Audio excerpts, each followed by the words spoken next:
Hey Skyfarers, and welcome to Aethercast, the Kharadron Overlords channel and podcast, where today we are chatting with Phil Zoshak about some of the different lists he's used, different tournaments, with different Skyports he's used, and maybe lists he's going to use in the future as well.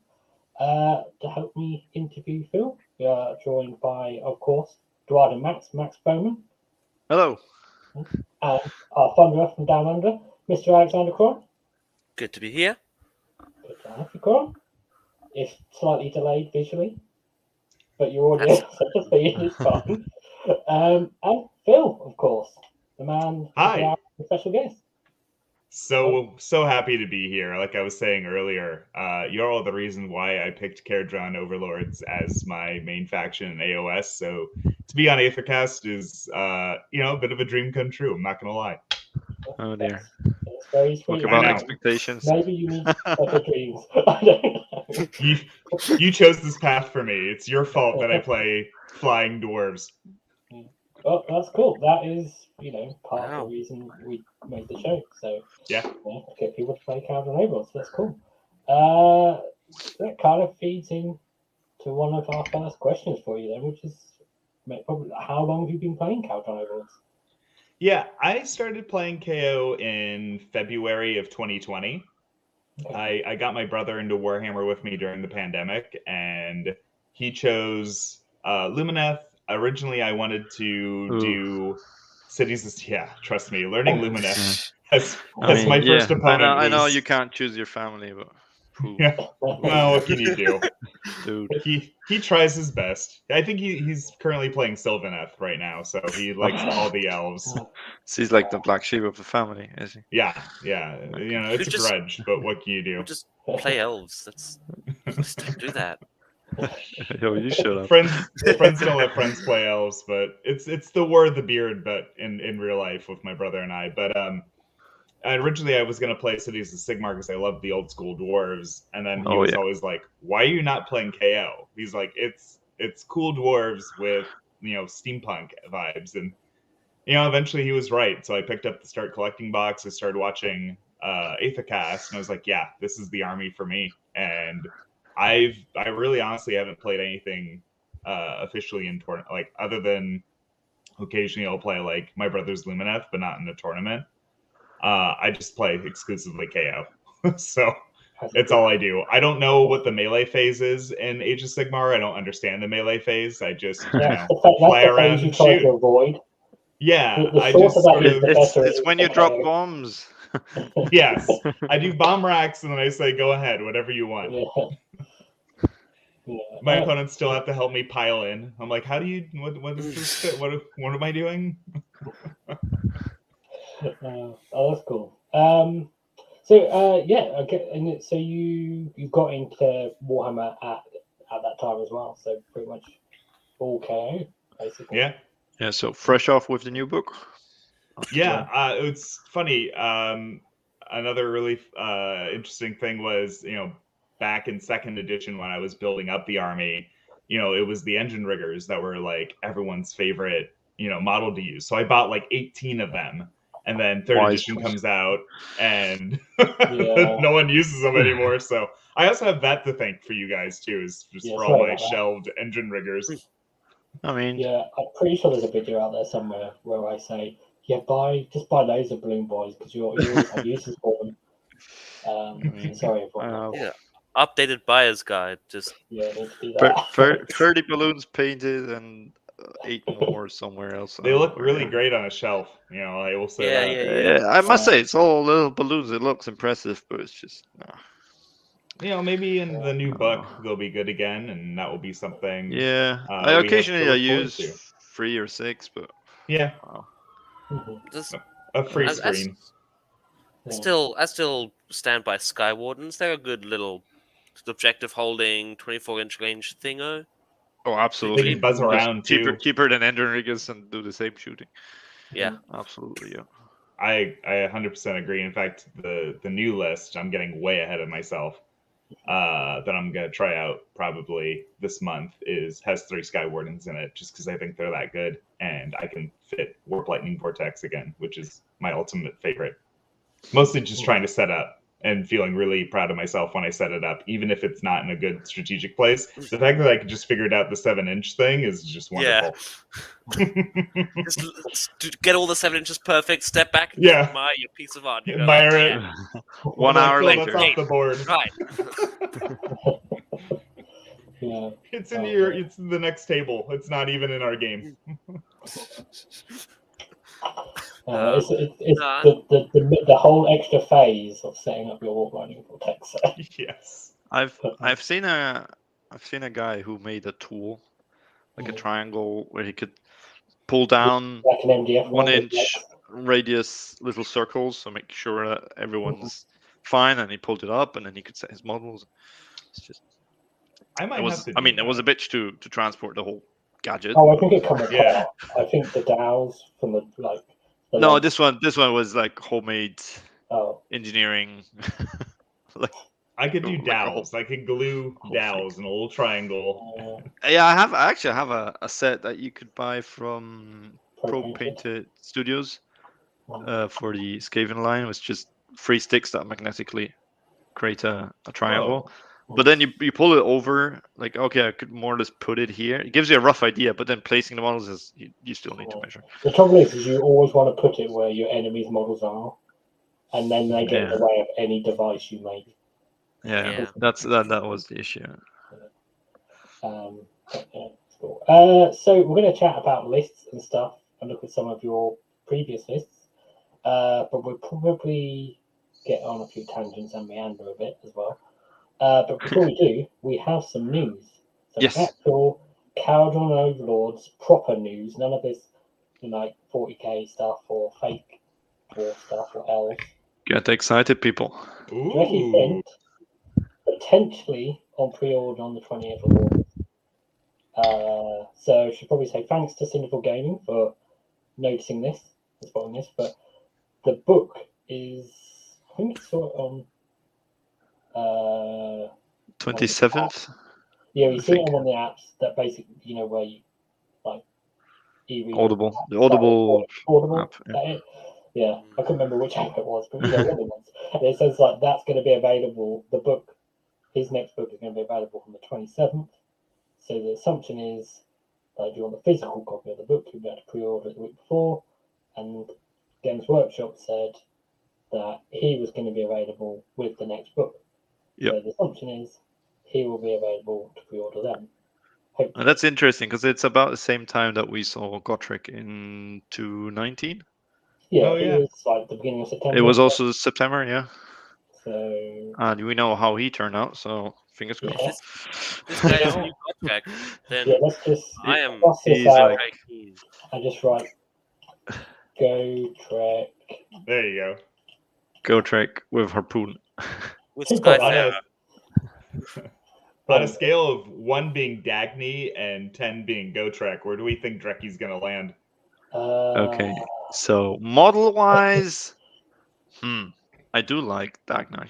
He has a cool model. I think his gun looks a little bit silly. Dagny's gun? Or this guy's Dreki's his little handgun. Yeah, the handgun or the axe with the harpoon. No, the gun blade is amazing, but the little ball with 3 little the organ gun, triple barrel gun that's the named barrels after his coming mother. off, I don't know. Yeah. I quite like that gun, to be fair. It's got a lot of flavour to it. It's KO. It's a bit. It needs to be a bit silly, steampunky, because otherwise it's just Space Marines. Yeah. So I like that. What I like most about this miniature actually is his armor. There's not much armor, but there's so much detail. Like he has this wind cloud face, ancestor face on his shoulder. On the other side, we've seen is a ship, like a dragon boat, a Viking dragon boat emblem.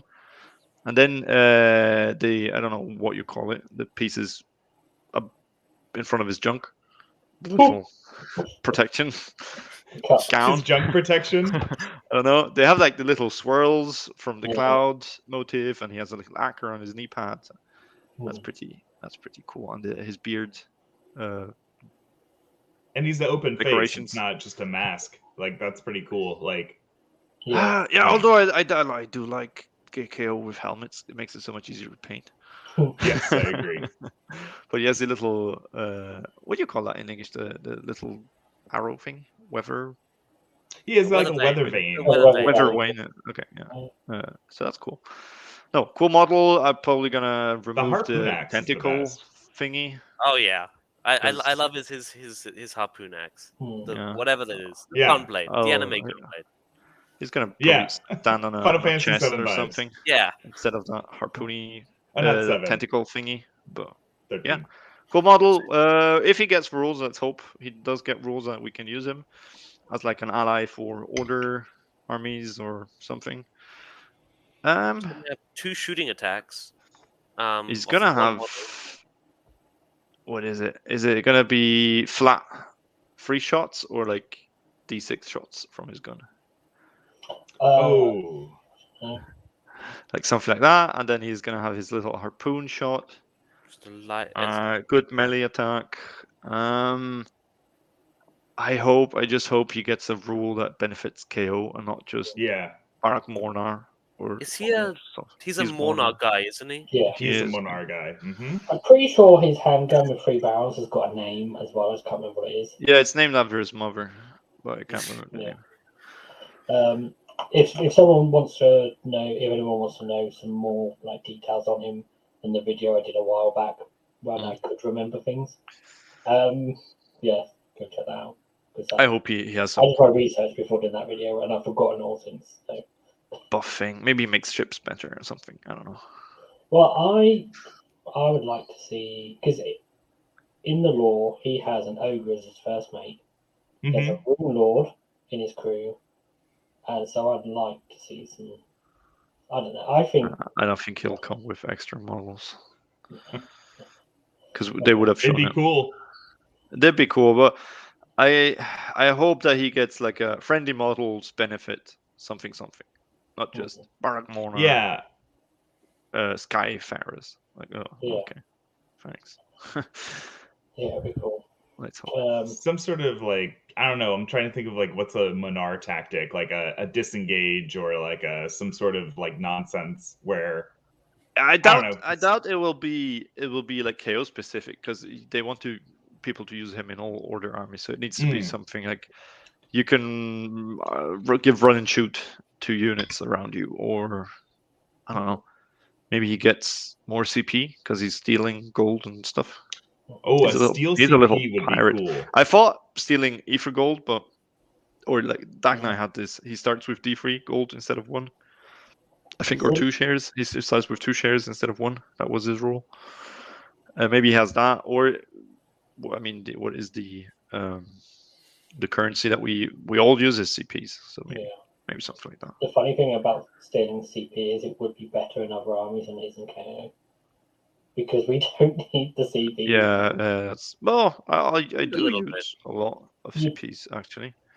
There's always a all-out attack for my Ironclad. Sometimes a run and shoot from the Admiral. Only all-out defense, all defense. So there's a couple. Run 6. So yeah. Actually, I actually do use them. Yeah. Or unleash hell for free, something like that. Nothing too overpowered. Unleash hell for free for a second time in the turn. That'd be interesting. I mean, even if you don't need the CP though, there's a benefit to taking CP away from your opponent. So, Yeah, something like total eclipse. Like the Kurdos steal their CP. That's super annoying. Yeah. Cool. So I mean, there isn't any other news. I mean, they showed some more 40k dwarf models. They showed the same models, just they showed the version with the gun on the back, basically. Yeah, and they showed the berserker dudes, the half naked guys with hammers. The ones with the big hammers and stuff. I don't know if we could use those for some, if you want to do Hearthguard but KO style, maybe. Yeah. That'd be nice models for that.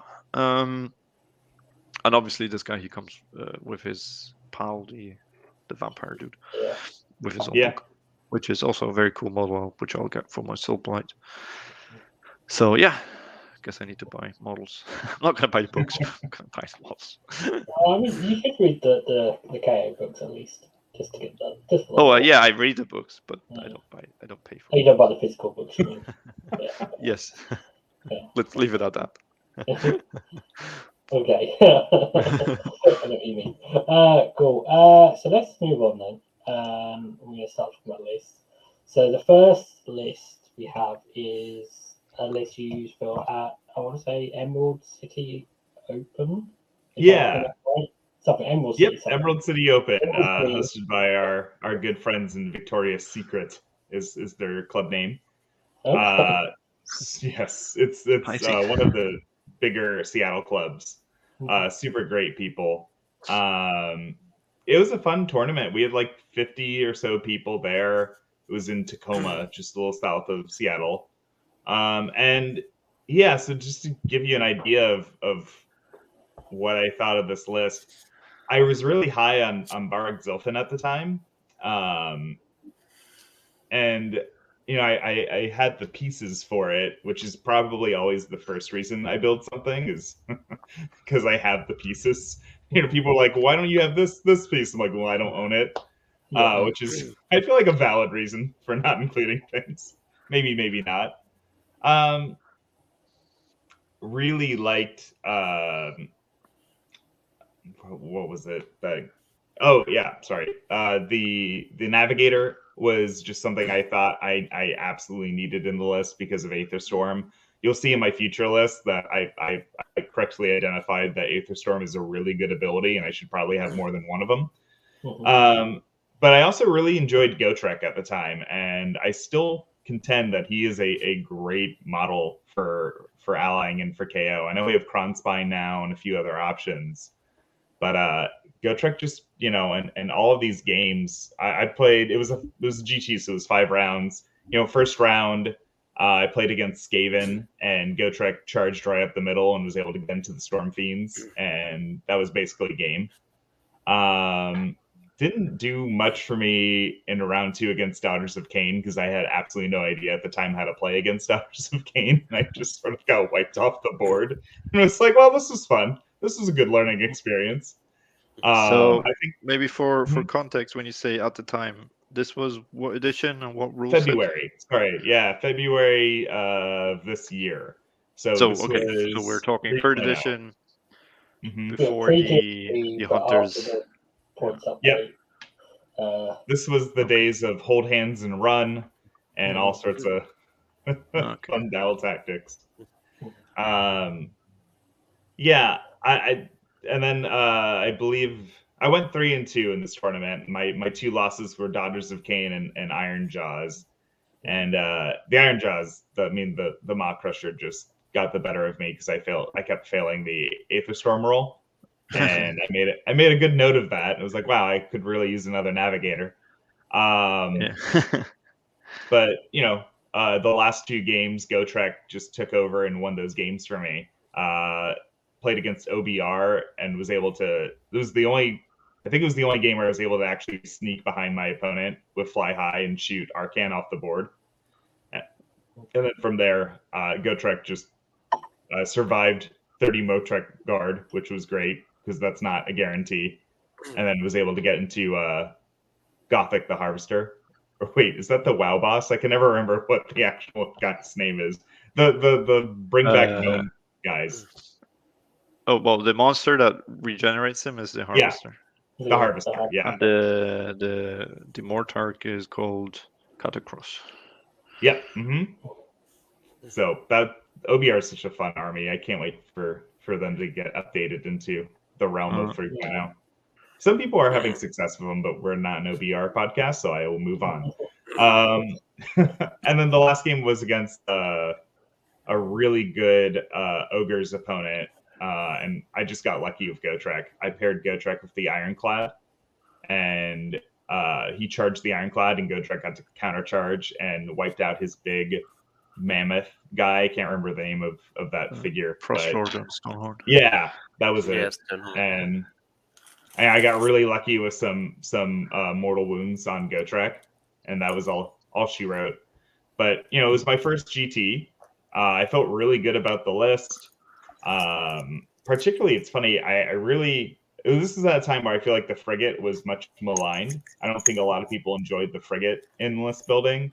I didn't mind it. It took the Thunders around, so it freed up the Ironclad to do other stuff. Thunders were really good against being charged. They really just anytime they got charged, unleash hell, and then the next round of shooting kind of finished off whatever charged them. I was pretty high on Thunders at the time. I'm trying to think of what else was like really fun about this list. Pairing, I figured out later in the rounds that pairing Gotrek with the Ironclad was phenomenal. It just forces the opponent into Gotrek, which is what you want. Yeah, that's a neat thing you can do in Mhornar with a navigator. So you want to keep Gotrek hidden behind the Ironclad. Someone likes to charge it, you half charge him. Something else gets in, and then Gotrek goes and kills it. Yep. Exactly that. I'm surprised it did not use Warp Lightning Vortex with the Aether Chemist. I can't remember why I chose Arcane Tome. I can tell you Arcane Tome did absolutely nothing for me the entire 5 rounds. I think I literally failed every single Mystic Shield I casted from it. Like, you'd think rolling 2 dice and a 5 would be super easy. For some reason, like, I don't know it's whether our faction just hates magic. It just, my dice would not roll for me. I never got it off. Also, putting it on the navigator is kind of a disadvantage because it doesn't give you more unbinds because he already has one. Yeah. But unfortunately, with this list, you have to put it on the navigator because it's. Yeah, obviously, but just think there's no real benefit except. I caught that error right before the first Shield game. or an Arcane Bolt, something like that. Yeah. Because I initially had it on the Chemist, and then I realized right before turn 1, I was like, "Oh, that's an illegal list." I watched the video. I was like, "I am a big cheater, and this is what happened." And I got it. Yeah, it's a classic collectible thing. But I mean, you caught it, which is a good thing. So, I mean, the list is 1 drop as well. Did you find helpful? You broke up. I'm sorry. I'm not sure. So the list is 1 drop. Did you find that was helpful? I believe this was 1 drop. That's correct. Yeah. Let's see, 1, 2, 3. Yeah, this is a 1 drop. Yep, because the frigate would count as a troop. Yep. And not a behemoth because of Zilfin. I still like low drops with KO. I still think that's pretty good. You don't mind essentially taking control of the turn order. I think early on I would have been super thrilled top of 2 doubling every single time. I think now as a player that I've played a bunch of games, done a bunch of tournaments, I don't necessarily want the double so early. I'm okay with giving that away to my opponent, particularly if they can't threaten me at top of 2. But I can tell you with this list and the way that I was playing back in February, I was ecstatic every single time. Every single time I got a double turn, I was like, "Oh, here we go! Gotrek's charging in," or it'll be like an 11-inch charge, and I'd be like, "Whatever!" Like throwing some dice down, seeing what happens. That's how I got into the Storm Fiends round 1. I remember this because it was like a 10-inch charge, and my opponent was like, "Good luck!" And it was one of my buddies. Like, "Yeah, let's see what happens." I rolled an 11, and I was like, "Well, that's it." So another thing about the list is you've got a unit of 20 Arcanauts. What's the reason behind that choice? I think honestly, I had 100 points, and I really was like, well, Arcanauts are 100 points. Tactically speaking, though, I really enjoyed the 20 Arcanaut line. It gave a ton of flexibility with screens. Particularly, I think this was when dragons started making an appearance. I didn't play any dragons this round or this tournament, but it was something that I wanted to keep in mind where I could literally just chain out 20 arcs, which you can do with 10 and 10, of course, but you can really screen things out with 20 arcs. And And there is something awesome about rolling 30 dice when something's within 9 inches of your arc line and just seeing what happens. Yeah, I think I did like in that last game against ogres, I did like 7 wounds to one of their stone lords with just Arcanaut shots because he just rolled a bunch of ones.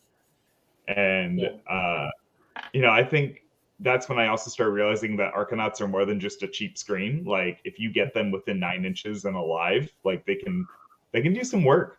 We talk about how Arcanauts are like our most point efficient shooting model, and when they work, they feel really good. When they don't, no, they're a nice screen. Yeah, they're a cheap screen. Yeah, I don't think I haven't got it on here, and I don't think because I didn't think it was on Beth's Parent. But what engine work did you have on the Ironclad?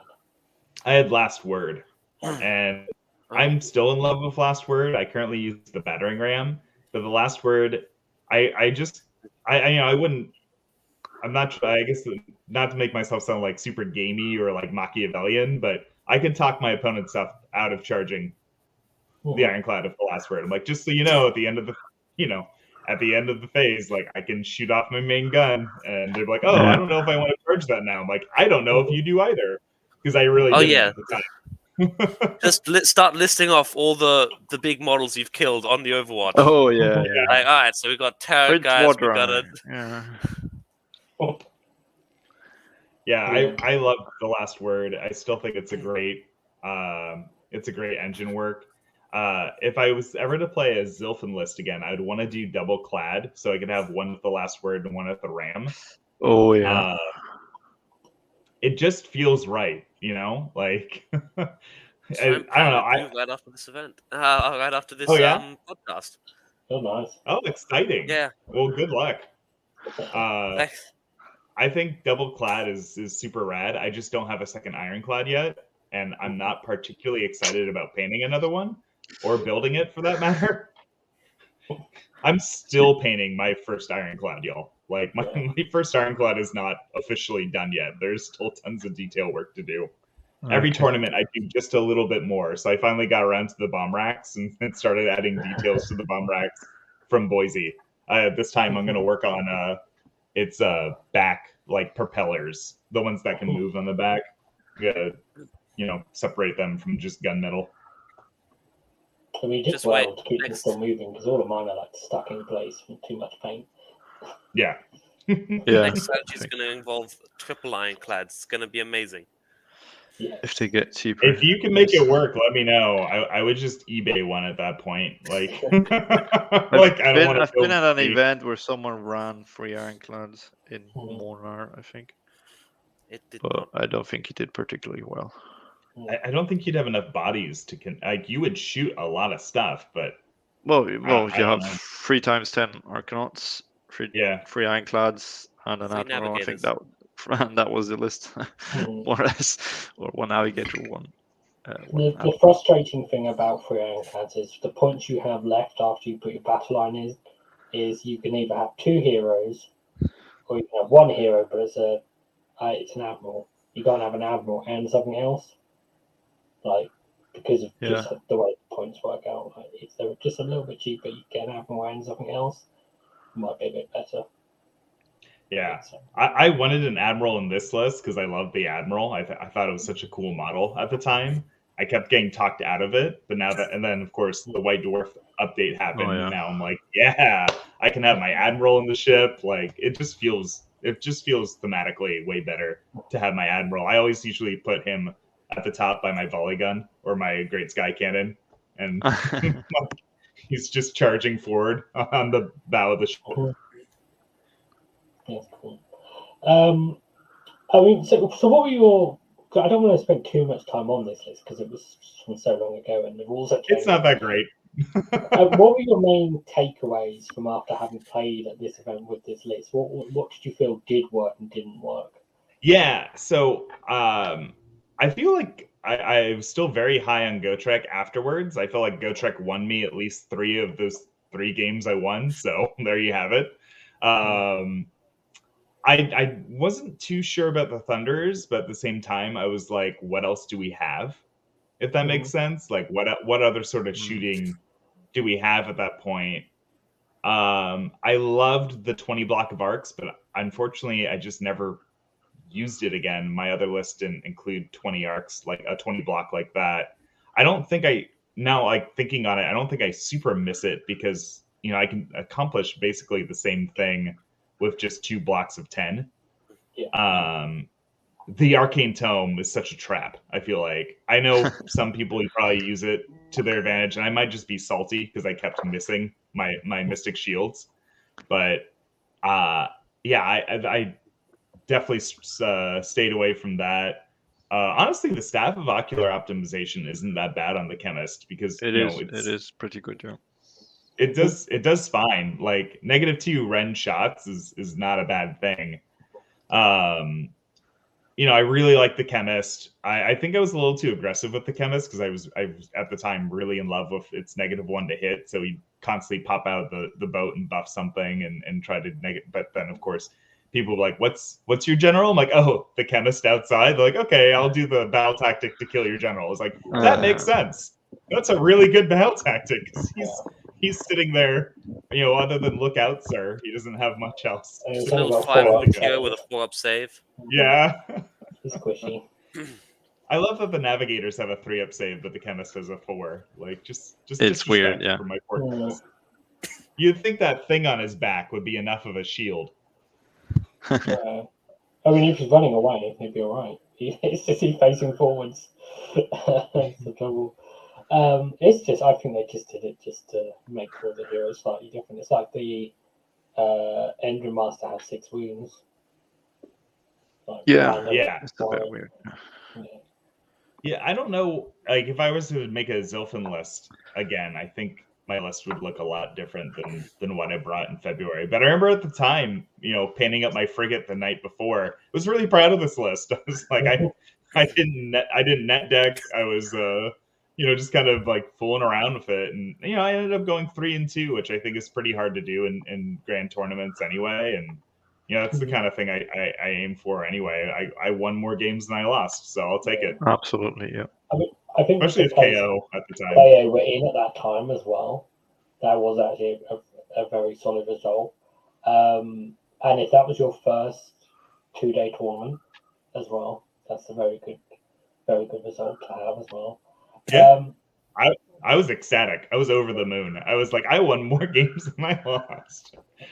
I mean, I can certainly say I got to tournaments and done worse than that. So yeah. So I mean, you mentioned it a couple of times, but because the next list we're going to talk about isn't Zilfin. But obviously, this was, you know, we've had changes since we've had the Tome Celestial. We've had minor points changes since, and obviously the GHP has changed things dramatically. Yeah, I would say dramatically. It's a big change, isn't it? So, I mean, what do you think you would do if you were playing Zilfin now? If I was playing Zilfin now, I definitely alluded to this. I would definitely want to play Double Clad. I would do Double Clad. If I had the points for it, I would definitely stick in another frigate so I could put the 10, and 10 arcs. I guess I wouldn't even need 30 arcs, but I still like having arcs, so I would try to fit that in. Keep those in the boats and, you know, use our new rules to our advantage to pop them out and move around, because that has really helped us. I think that was a stealth buff on their part.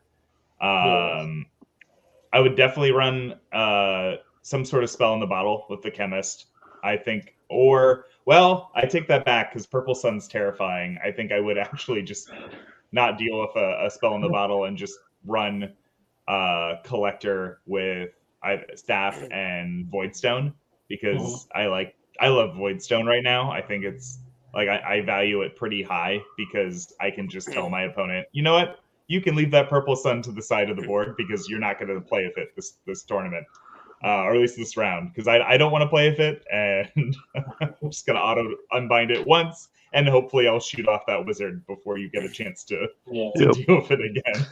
unless you face Nighthorn with their auto cast Midnight Tome. You know, it's funny. That was my first round in Boise, and he told me that rule, and he's like, "So you have less drops. Do you want to go first? I was like, I do actually, yes. And then I'm just going to shoot that general off the board. I was like, no, you're not playing with this. He did dust my Ironclad with the sun at the bottom of 4. So that was bad, but I ended up winning the game. I actually feel really Jeremy he's such a fun opponent. He got the Smoking Boots award at Boise. He just ran to a bunch of bad luck.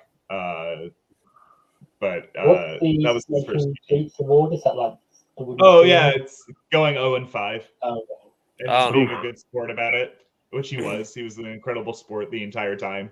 Like, just super happy to be playing Warhammer, which is the exact kind of person you want at a tournament. Okay, that's cool. We normally call it the wooden spoon. Oh, okay. Yeah, we call it Smoking Boots out here. Makes sense. I don't know why. I assume because you've cratered and there's the only thing left is a pair of boots. The only thing left is the boots. There must be. I'm sure I can picture like a Hollywood film or something. Yeah. There's someone that's shot and all that's left is their boots. They get paid for us. I've been the bearer of Smoking Boots a couple of times, so. Okay, let's move on to the next list. But before we actually go into the list detail, when was this tournament? Yeah, so this was the Bellingham tournament. I don't remember its name. It was hosted by Dark Tower Games, though, another really cool club in the Seattle area. They have a really fun game store. I think it was just sold recently, but I don't know enough about that. Yeah, so it was in May, I want to say. So this was just after the White Dwarf. Okay. And it's funny because I don't have an Admiral in here because it just makes sense. And people were like, "Why don't you have the Admiral?" I'm like, "I don't know. Like, what's it doing for me in the list?" Well, turning off wards would have been a good idea, but what can you do? I was really high on 1-drop lists at the time. I just felt like it was almost mandatory. I don't think that anymore, but so yeah, let me just kind of take you through it. I have the Engine Master Dirigible Suit. He just fit the points for my 1-drop list. So we should just say it's Barak Thyng as well. Yeah, it's Thyng. So you get the exploding 6s, Honor of the Gods, just in case, which is great with the volley cannon. You get to have Fire Slayers and Cities of Sigmar dwarves as coalition allies. I feel like that's all that really matters. The Grudge Hammer is pretty cool. No, I'm sorry. There's another ability that is really great, which is the +1 to hit, or the reroll 1s to hit. It'll be +1. Yeah, that's the main reason. Reroll 1s to hit. No, you get to reroll 1s to hit on 3 of the scariest things that your opponent brings. So that's pretty good, I would say. I went 3-2 with this list. You can kind of tell this is not a standard KO list. There's not a lot of shooting in this list. Not a lot of KO in the KO list. Not a lot of KO. Yeah. And at the time, it's literally what I thought was good for KO at the time, was having as few of KO pieces as possible. Which, man, in just a couple of months after this, that the exact opposite feels true now. But I went 10 arcs. You just got to have your battle line tax. The Engine Master, Navigator, and the Ironclad, and that's it for KO pieces. I have a Rune Father, or as we say often, the KO Discord Rune Daddy, which I don't know how I feel about that, but that's a shout out to Rona Daddy. Yeah, we have a Rune Father and a block of 10 Hearthguard Berserkers, which just did work for me the entire tournament. You could sit them on an objective. You could sit Gotrek on another objective, and then the Ironclad can fly between the two of them. And then the arcs, dying for gold as they do, whether they were a screen or to pick up a third objective. This was before the FAQ as well. So, you still had a lot of limitations on them being in the boat. So, that's why you only see one ironclad. I had 10 arcs in the ironclad that I could sometimes use as a screen, later in the game. But those block of 20 arcs, or the 10 arcs would go of Gotrek, and hold hands and run was usually my first battle tactic because it was really simple to do because I'm running Gotrek anyway. I would file them up in a really dumb Congo line and then run Gotrek up the middle so they're all within 3 inches of each other. And I remember thinking this is the most strategically awkward thing, but I'm getting 2 victory points for it. So I guess this works. Yeah. So for this tournament, my first opponent was a Stormcast list with long strikes, and I think we both misinterpreted the Wildwood cover rule because I think I didn't know this. I don't think my opponent knew this, but essentially we both thought that the Ironclad couldn't shoot the long strikes in the Wildwood because they were within 3 inches of it. But that's not the rule. So that's sort of a shame because those long strikes stayed around shooting. They would get out, they would shoot, they'd go back in. It was kind of an awkward game for me. I actually lost that game because of my stupid Engine Master of Dirigible Suit. I had just misplaced him after a fly high, and I went to retreat my Ironclad away from his dragons, but the stupid Dirigible Suit was blocking my own retreat. So then the dragons got in, and I remember thinking to myself at this time, I should have 2 navigators, so when that Aether Storm roll fails, I have a backup. So that's how I lost that game. I then played against a Legion of the First Prince Be'lakor list, and I remember he was such a fun opponent. It was the nicest dude ever. Turn 1, he turned off Gotrek with Be'lakor's thing, and that's when I felt like I had the advantage because I could move freely with the Ironclad. I don't remember much about the game. I remember winning.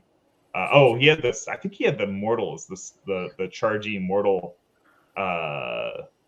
What's it called? The Bloodthirster. Yeah, and you know what took care of that was the Navigator. Yeah. The Aether Storm ruined that guy's day, and I was like, Navigators are really good. Aether Storm's a very powerful ability. Who would have thought? And then round 3, I played against my clubmate, Ricky, who did Kragnos and a bunch of Trogs. So it was a Gits list with it was a really cool list. And he always wins best painted because he has the coolest painted models ever. But Kragnos met Gotrek. Gotrek took care of Kragnos, and that was kind of the game. And then round 4, I lost a really close game to Ironjaw's list. And round 5, I played a carbon copy of the Stormcast list I played in round 1, but had enough know-how of how the list played to win. I got the top of 2 in a double turn, and that was it. I shot off most of his stuff. It was a really fun game, though. I think this Thyng list. It's such a fun list because those Hearthguard Berserkers can just go nuts with those Flame Strike poleaxes, especially when the Runefather gives them the extra attack. So I'm doing 30. I did at one point against a Draconis Knight, whatever the leader dragon is. I did 14 mortal wounds to him just from the Hearthguard Berserkers. I rolled so many 6s. We were counting them up, and I could see my opponent's face went from neutral to frown, and I was like, "Oh yeah, that's a lot of 6s." He's like, "Is that 14 mortal wounds?" I'm like, yeah, sorry. So, I would definitely play something like this again. I would definitely add in a second Navigator because Navigators are really good. I would definitely probably get rid of the Engine Master Dirigible Suit. But I really would like to contend that you can do very well with KO and not play KO. Basically, you could replace him with an Admiral, give him the trait and the hammer. Yeah. And then fit in another Navigator. Yeah, because the other thing is we've had points drops since then, and I don't think what I got on here is this can't be right. It's meant to be what it was and what it is now, but that seems too big of a difference. So I've obviously Yeah. got mash wrong at some point. Yeah, basically points. 30 points. Because it should be 35 It should be points 35 points less. Yeah. And if it was 1995 before, but you. Yeah. Assuming it was. I remember 60.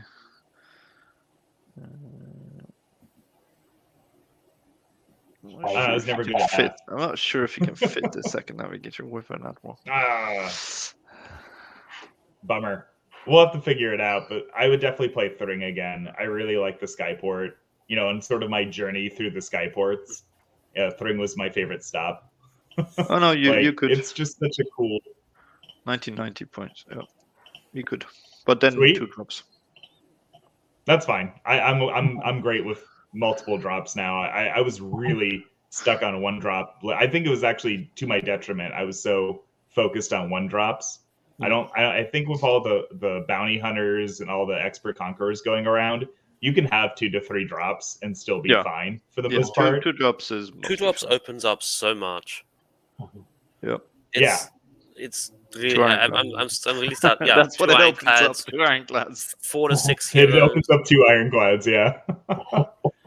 I mean, the thing is, the meta has changed since the GHB so much that it does there was a strong argument before the GHB that you needed to be 1 drop or high drop, and now there is sort of this range where you can be 2 drops or 3 drops, and it's there's even 4 or 5 drops. There's loads of those 9 drops, 10 drops, 11 drops lists.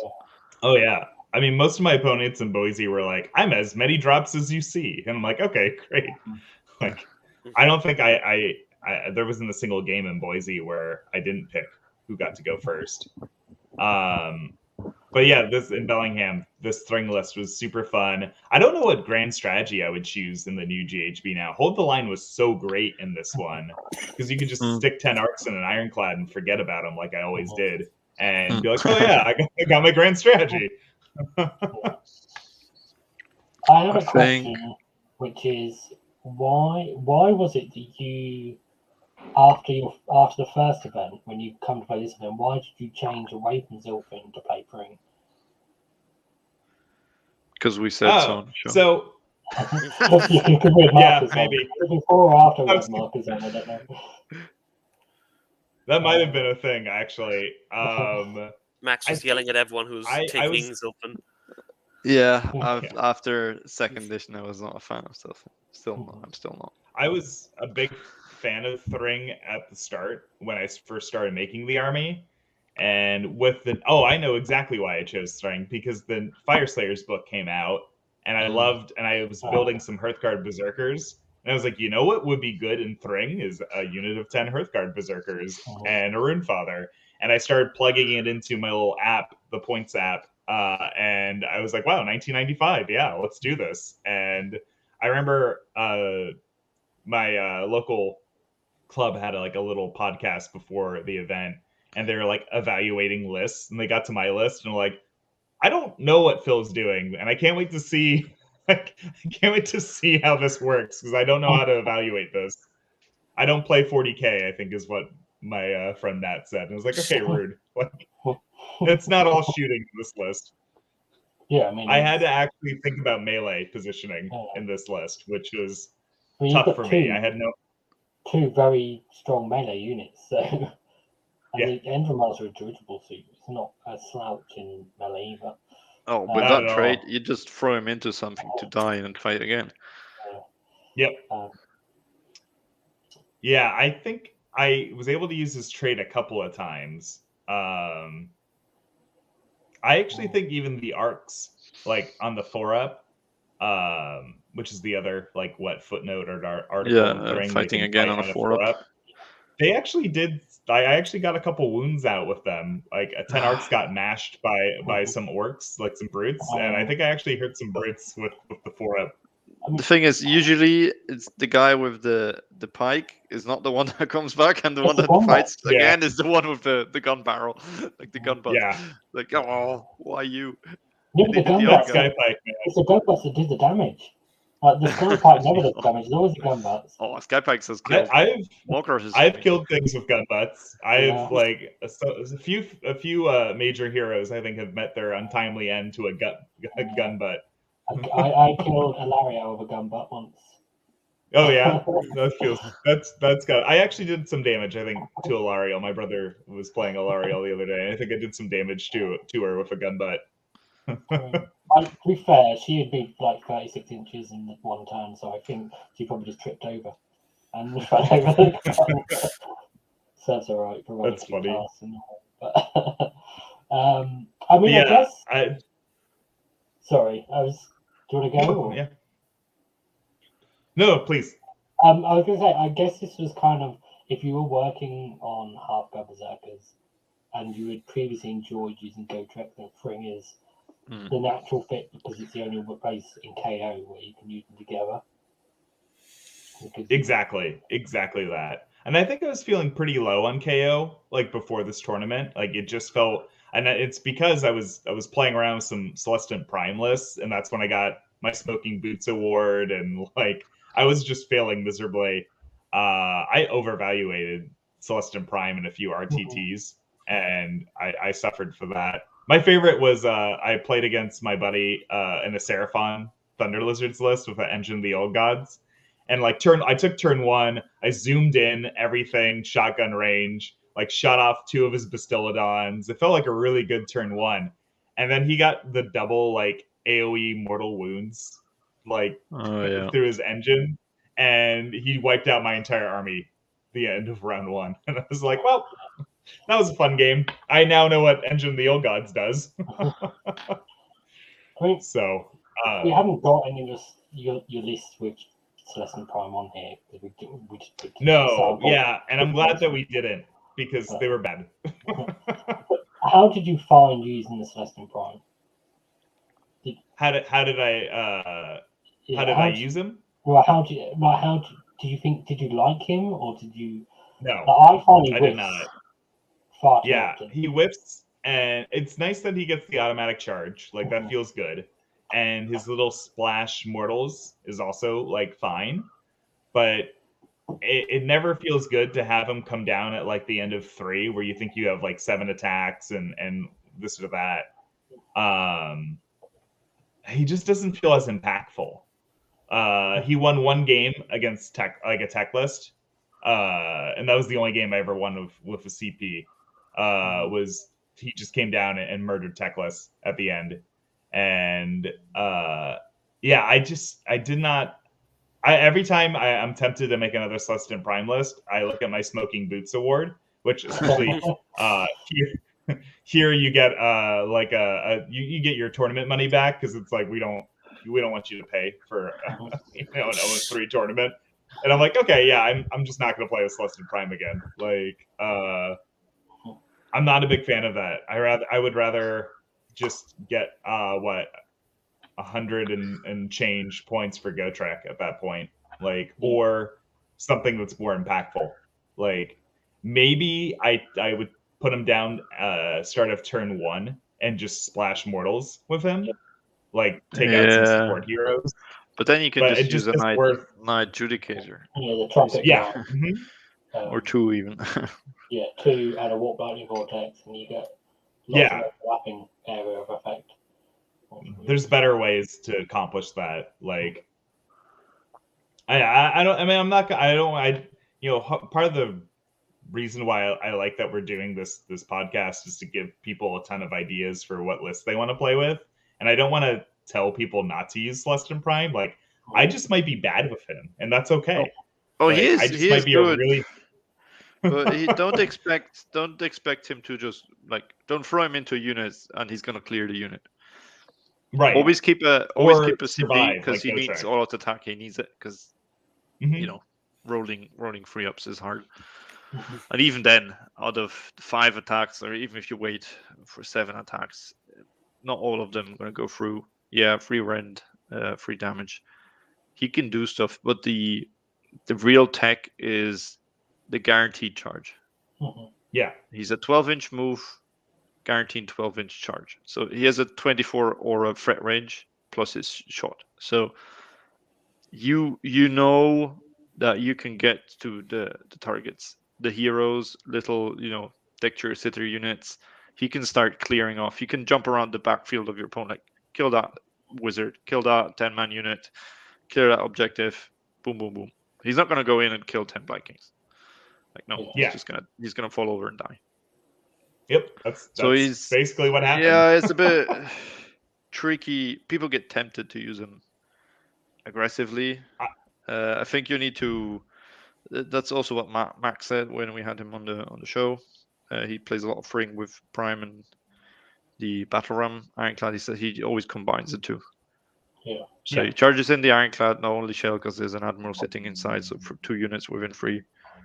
Battle Ram damage, that's a couple mortal wounds, bombs, Prime shot, and then the Prime comes in. And then you can either kill it with the Admiral or the Prime. And then you're taking down, Glockins, Great Unclean Ones, stuff like that. Yeah, I think there's definitely strategies for him. Just not something I want to play with. But I would definitely take a hard look at Thyng again and see what I can make, like with all the modern changes to KO, because a lot has happened from May to now. Like we've gotten a lot better. And I'm like kind of excited to talk about these next 2 lists, because we're kind of in the modern, meta, if you will, with my Mhornar and custom Skyport. But I would definitely look at Thyng again. That was a fun. This was probably my favorite list. I got to play with. It was just super fun. Oh, and one more note with the Ironclad: volley cannon plus Honor the Gods just in case can get disgusting quick. I pulled off 26 wounds or something with it at one point. Like I just mowed down. I don't remember what I shot at, but whatever it was there was nothing left afterwards. Like the we're just moving plastic pieces around, but in my head that like volley cannon was just spinning and just firing out Aether shot, and it felt good. That was probably the highlight of the tournament, was watching my opponent and explaining to him what the heck was going on. If you roll hard at 46. Yeah. Especially on an unleash hell with last word. So 86 shots. Just rerolling ones, throw in a triumph. Yeah, with some gold for +2+ to hit. And just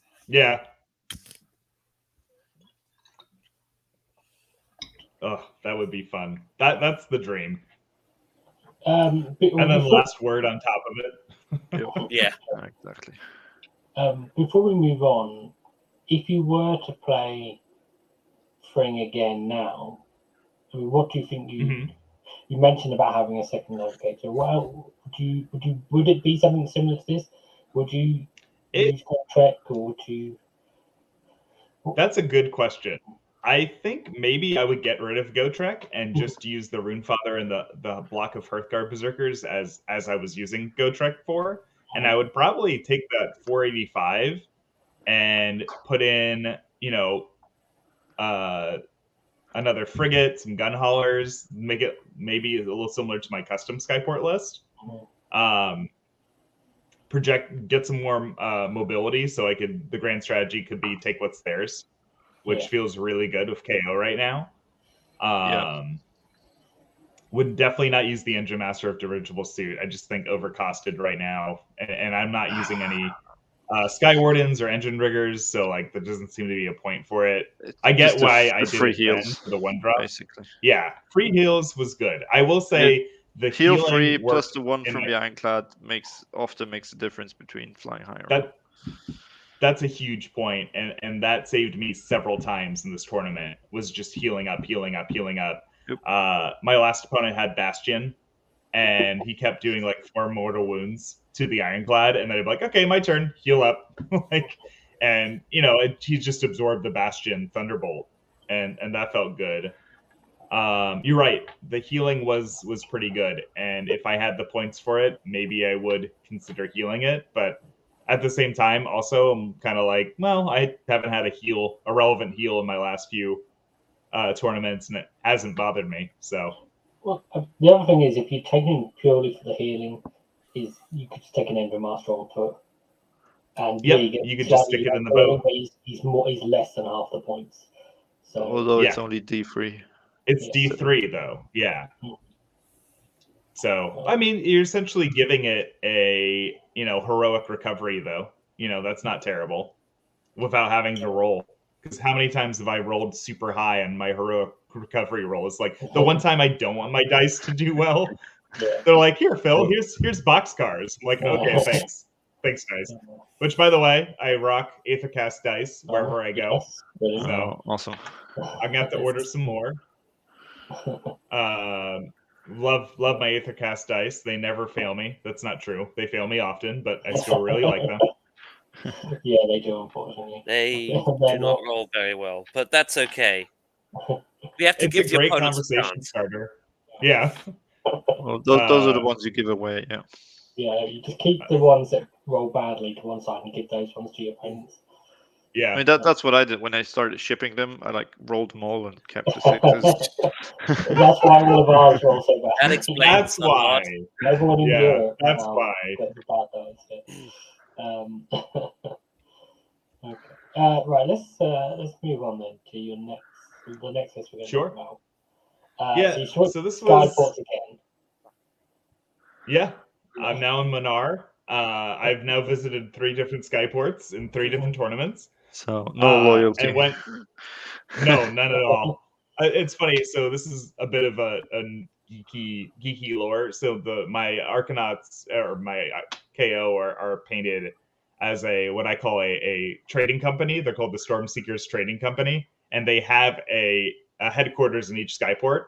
So it just gives me like the lore flexibility of saying, well, yeah, I'm in Mhornar now because I'm just doing this branch, or I'm in Thyng and I'm doing this branch. So that's where I feel like I can just switch up.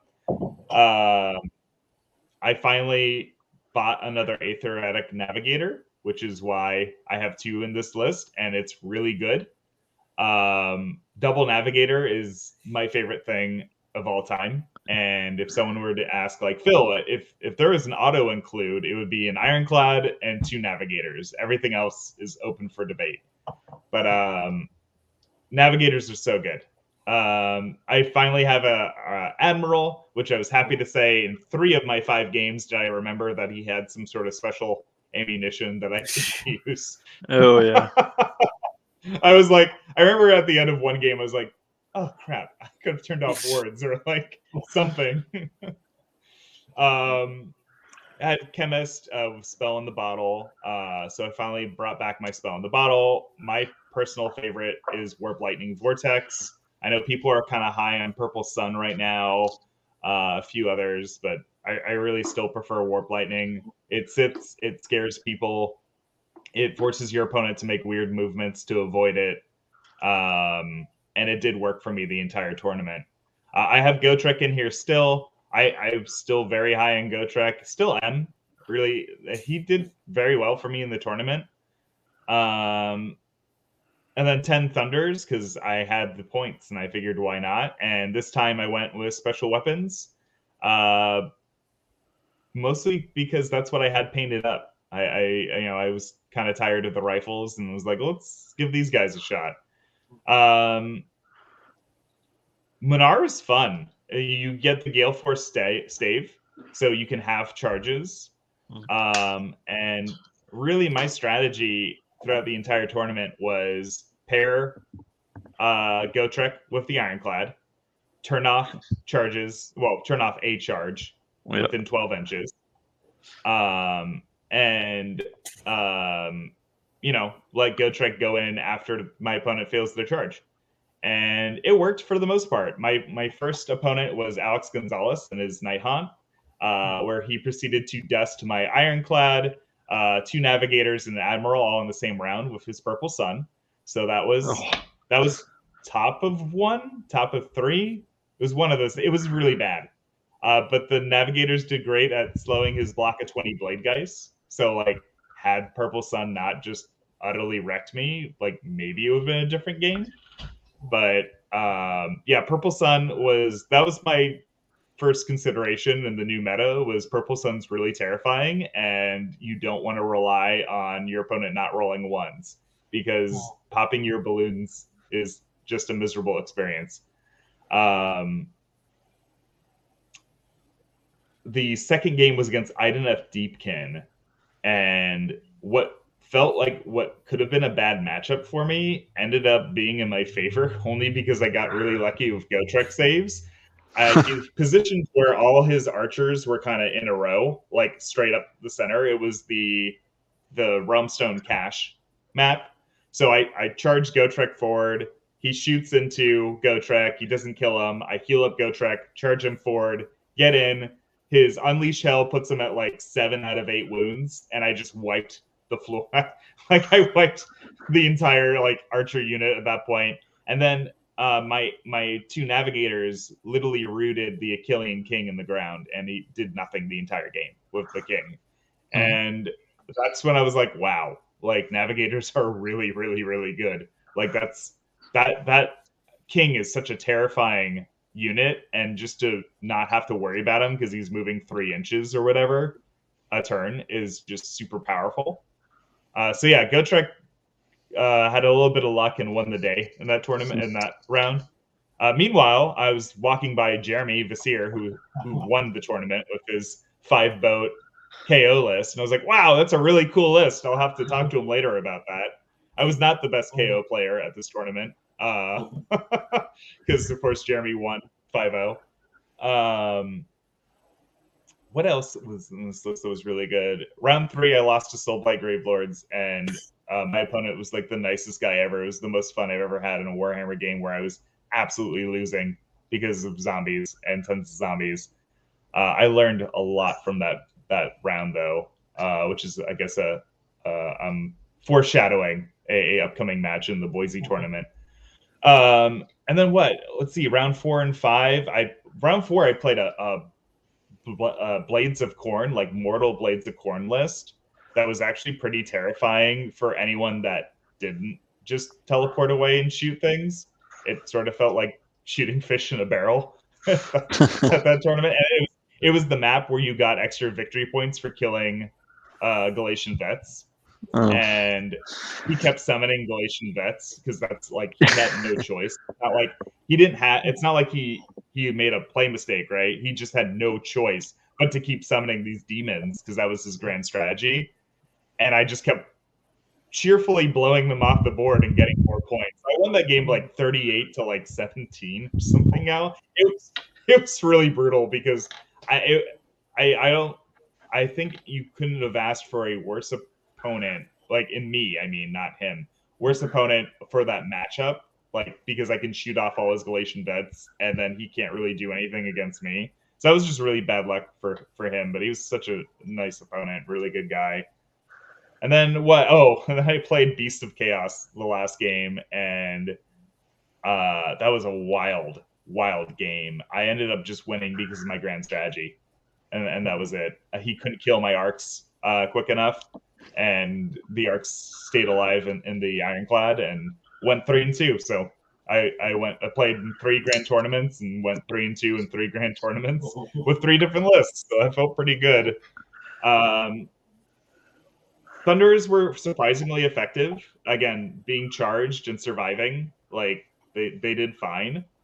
I think the MVPs here were the Navigators and the Gale Force staff. You know, just consistently making charges difficult, and then pairing it up with Gotrek just charging up the field and wrecking.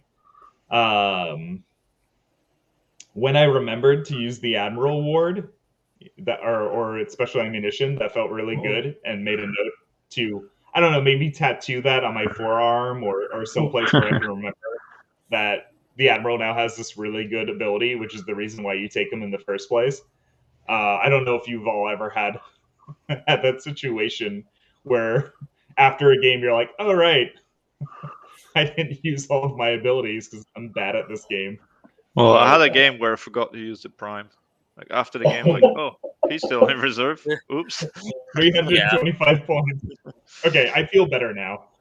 I've forgotten to use the flare pistol before because I was like trying to save it, and then we ran out of time, and I was like, oh, just use my flare pistol. Yeah. There's been times in Zilfin where you just like, oh, that's right, ships roll ones against flying things, don't they? Yeah. Oh, yeah, okay. The opposite happens to me, where I'll get overly excited about rerolling ship ones, and I'm like, yeah, I'm gonna reroll ones on the ships, and they're like, Phil, that's not a flying unit. I'm like, all right, never mind. Like, my brain just like goes to like. I interpret rules, like a KO player should. I once did the hero phase move in Zilfin specifically so I could get a unit of 20 Arcanauts out because that's the Boise, and then I moved straight onto the movement phase. Without after movement phase, I was then so excited to then use my Admiral and start shooting and stuff. Like you had to roll to start the shooting phase ability and stuff. I completely forgot to get the Arcanauts out, so I'd use the hero phase move for nothing, basically. But it happens. Yep, I've been there. Or forgetting, I would fly high in Zilfin and then forget to drop my Warp Lightning Vortex. I'd be like, all right, so that's an issue. Okay. So, I mean, with this list, first of all, timing-wise, this was before the GHB still, wasn't it? Or was it after the GHB? No, it must have been after the GHB. It was after GHB, yeah. So I've spent shares to make shares, and it was the new maps and the new battle tactics. Had we had the FAQ? No, we did not have the FAQ yet, I don't think. Or maybe we did. I don't think so, because I remember being still stuck in the boats. Okay. So, I mean, why did you move on to Mhornar?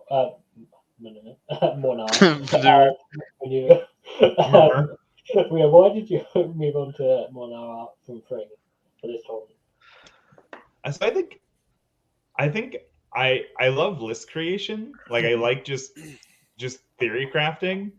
And I remember I was looking through the Skyport, which is our Discord, and someone was saying like, "Oh, Mhornar's super fun. I really like Barak Mhornar." And I was like, "What would I build in Mhornar or Mhornar or whatever it is?" And you can definitely see like this is definitely a Phil Zoshak list. Like it has Gotrek in it. Like, Double Navigator felt really good, and it was something I learned from my previous tournaments that like I definitely wanted a second Navigator, and it didn't hurt that the point changes made it even easier to include it. And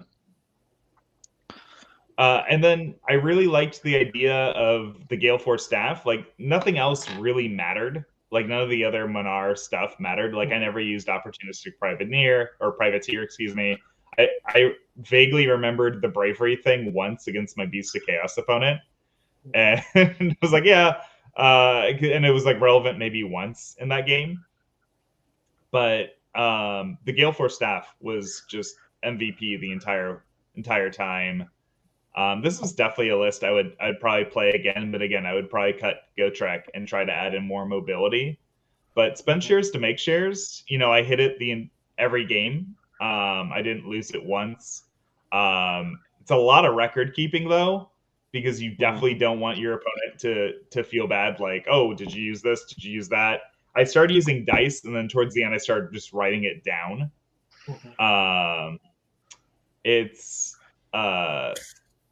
just something that if you do use spend shares to make shares, make sure your opponent is on the same, page as you, because you definitely don't want to give a negative play experience by like, trying to explain afterwards, like which had Aether Gold and which didn't.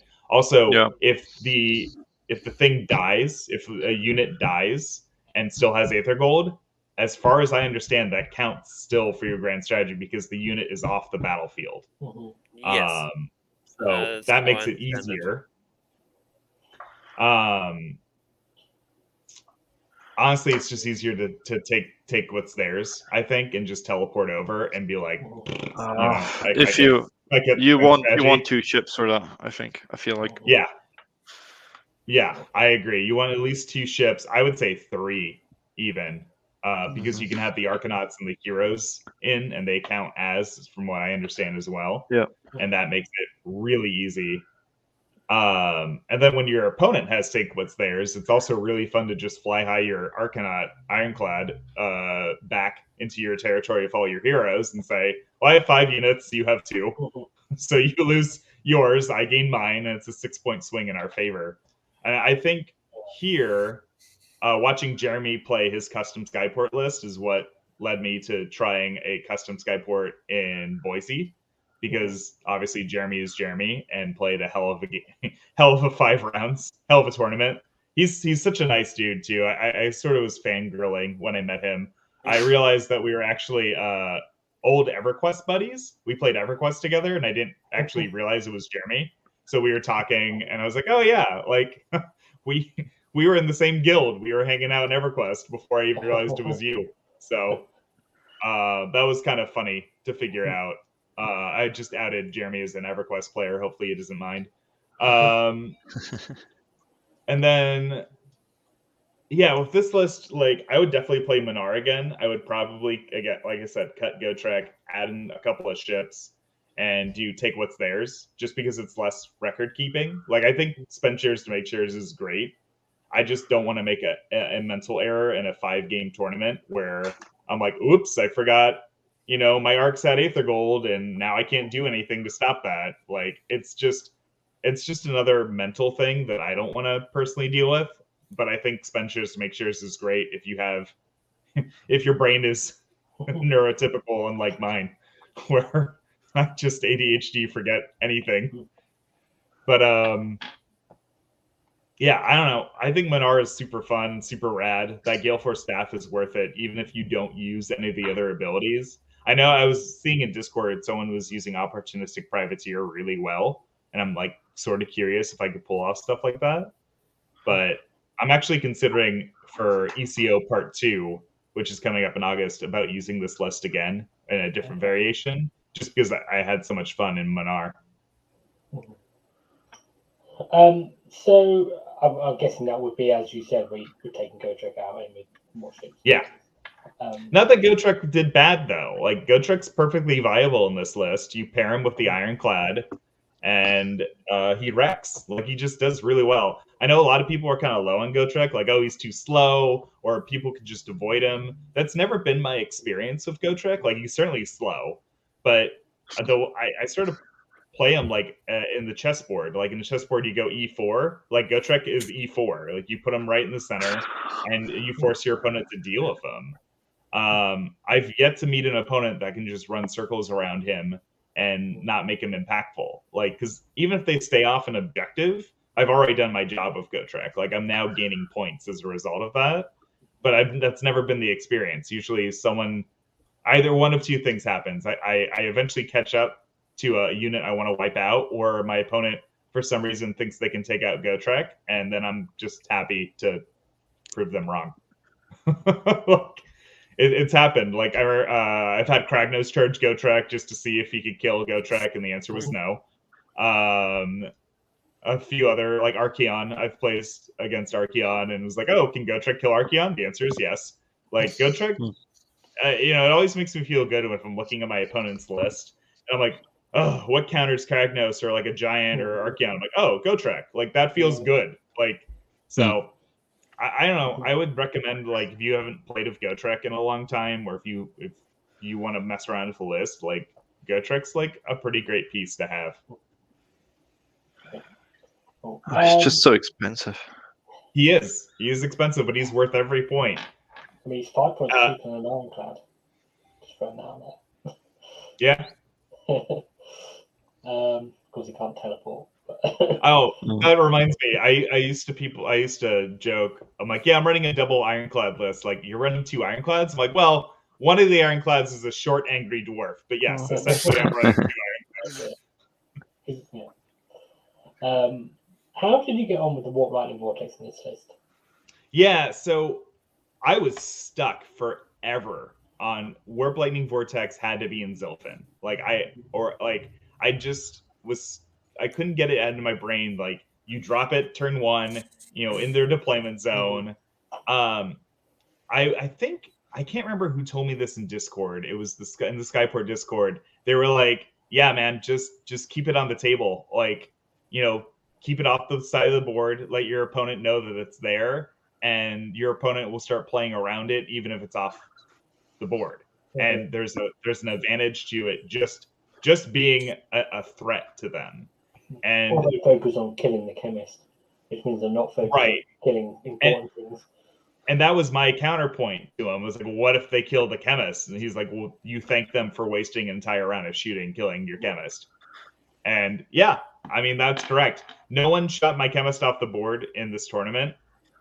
And I just waited till like turn 2, turn 3 to strategically place it. So in my Soulblight Graveyard game, which I lost, but still was at least somewhat close. I lost by 1 point. I think I can't remember what exactly I did to screw that up, but trust me, I did something. I did toss the Warp Lightning Vortex on one side and effectively cut off half of the map as a result of that. And my opponent just avoided the Warp Lightning Vortex, which was great because it forced him elsewhere, which also then funnels him right into Go Trek. I try to use it where I can effectively cut off a pathway to my area. This list almost felt like in like Magic the Gathering, you have like a blue mage deck. Like I felt very blue magey. Like I was just controlling everything. I was like, no, you can't charge. No, you can't go over there unless you want to, pay the Warp Lightning tax. And that's how it's kind of playing as a heavy control list. And it didn't matter that Warp Lightning Vortex. I obviously I could not just drop it turn 1 unless I wanted it in my territory, which 9 times out of 10 I did not. Well, you can. You use opportunistic privateer, put the Ironclad in front of their army and drop it down. You could, and then the Ironclad's kind of rooted there. Well, that's why you have Jigger for stuff. Yeah, that is true. I didn't play it that way. I kind of was just patient and waited for the right time to drop it out. And like I said, I was not really looking for what I was hitting. I was looking for what could I effectively block off, and that gave it made the map smaller, which was an advantage for me because I had Go Trek. And when my opponent had to funnel their stuff towards Go Trek, like that's just a winning proposition for me. But yeah, I really liked Warp Lightning Vortex in this list. I think I accidentally messed myself up once with it, but then learned very quickly how I wanted to position it afterwards. Like, I probably positioned it perfectly rounds 3, 4, and 5. I don't want to talk about round 1 or 2.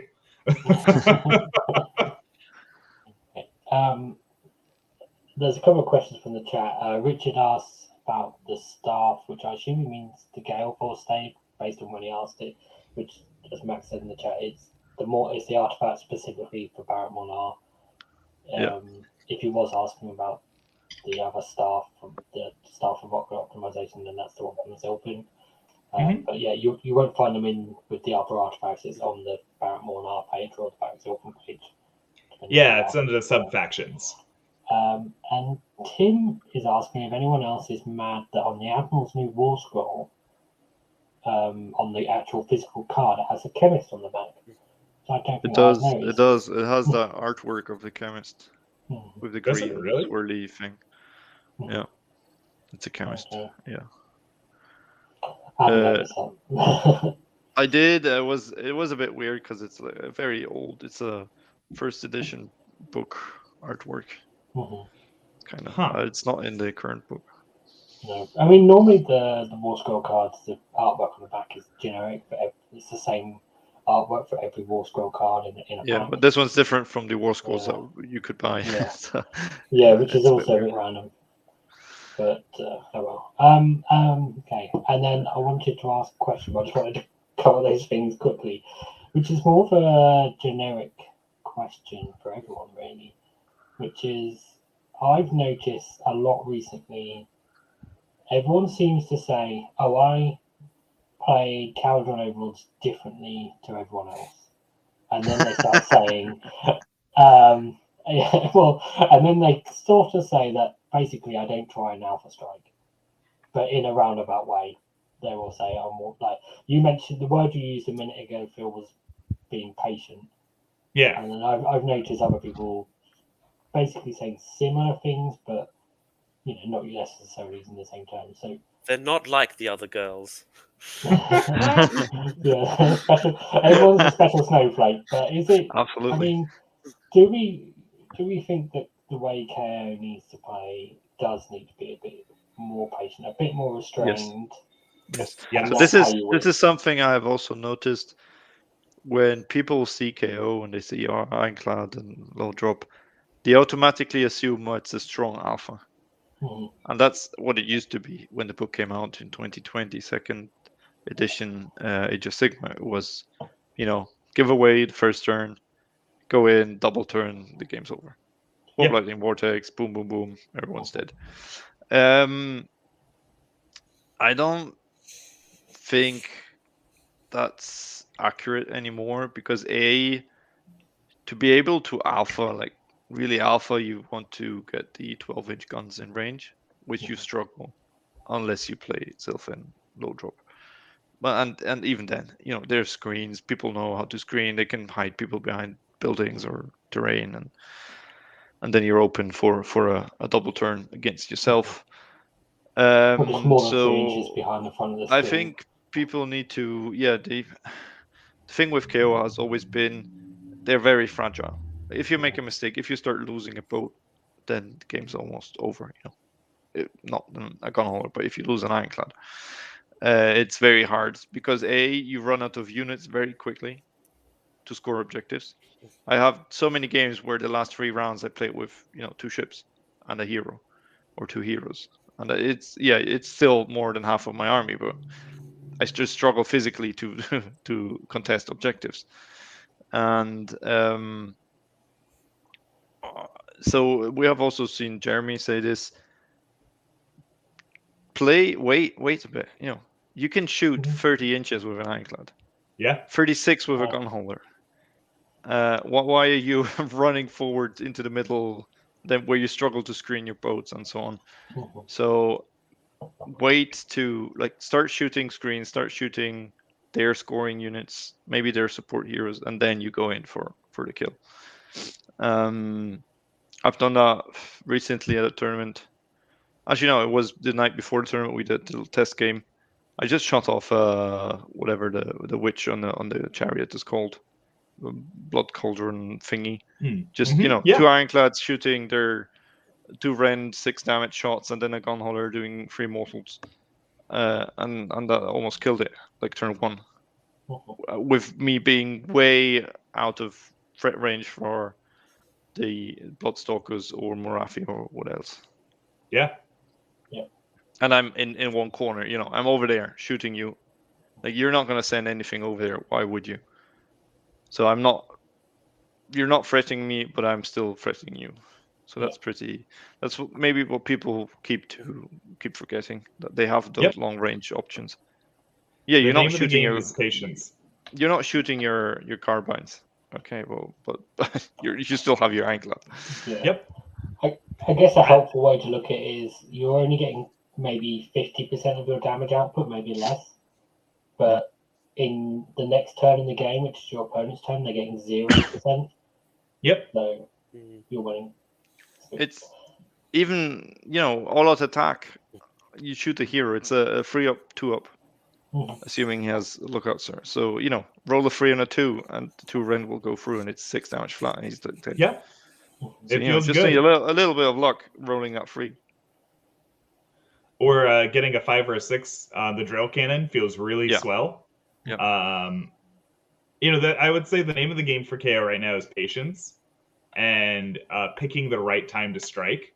And it's completely fine if you're just blasting off screens. And also, I feel like we're an army now that is going to lose early, and you're going to feel like you're losing the game early. But then, like mid-game, like rounds 3 and 4, is when you can start bullying your opponent a bit more. And then you start going off on points and objectives and control, and then you come from behind and win. That was every game in Boise for me was trying to come from behind and win, and I was successful 4 out of 5 times. And even with Mhornar, a bit of that was true too. What I feel helps a lot is battle tactics. Like Yeah. I try to build lists where I can make sure I can easily score 5 or 6 battle tactics. Yep. You know, there's the two from the White Dwarf, which you can score. The bombing one I actually did once, and that wasn't just a Hail Mary last turn where you're like, okay, I'm going to teleport the gun holder over here. There's a brute with 1 or 2 wounds. Then I need to make a 9-inch charge. I made the charge. Now I'm going to need to roll a 4-up. I rolled a 4-up. Now I need to do more than 2 most wounds. I did 3. So that was, but the game was already lost. So I'm going to try this, and I actually managed. But so you have the easy ones. Pick 3 units if they're garrisoned. Hallelujah! Thank you for coming to my TED talk. And the other one is just like put those 3 in your opponent's territory. Next turn you have barge through enemy lines because they're already there. You can always do an eye for an eye easily. You know, kill a unit, shoot something if you had something killed. Yeah, blast. You can easily do an against the odds like the first turns. Yeah. Pick the Arcanauts. They're gonna stand on the objective. Or a gun hauler. Yeah, so that's already 5. You can do a desecrate, fly a ship over to their terrain piece or something over there. So it's those are super easy without really interacting with your opponent, and that keeps us in the game because you're gonna score 1 point for owning an objective. Usually, your home objective. There's some Arcanauts sitting there. You're gonna score 2 for battle tactics. Maybe you even have a second objective depending on the battle plan. So you score 1, you score 2, you score your 4 points, and most battle blocks the opponent can do is 5 points.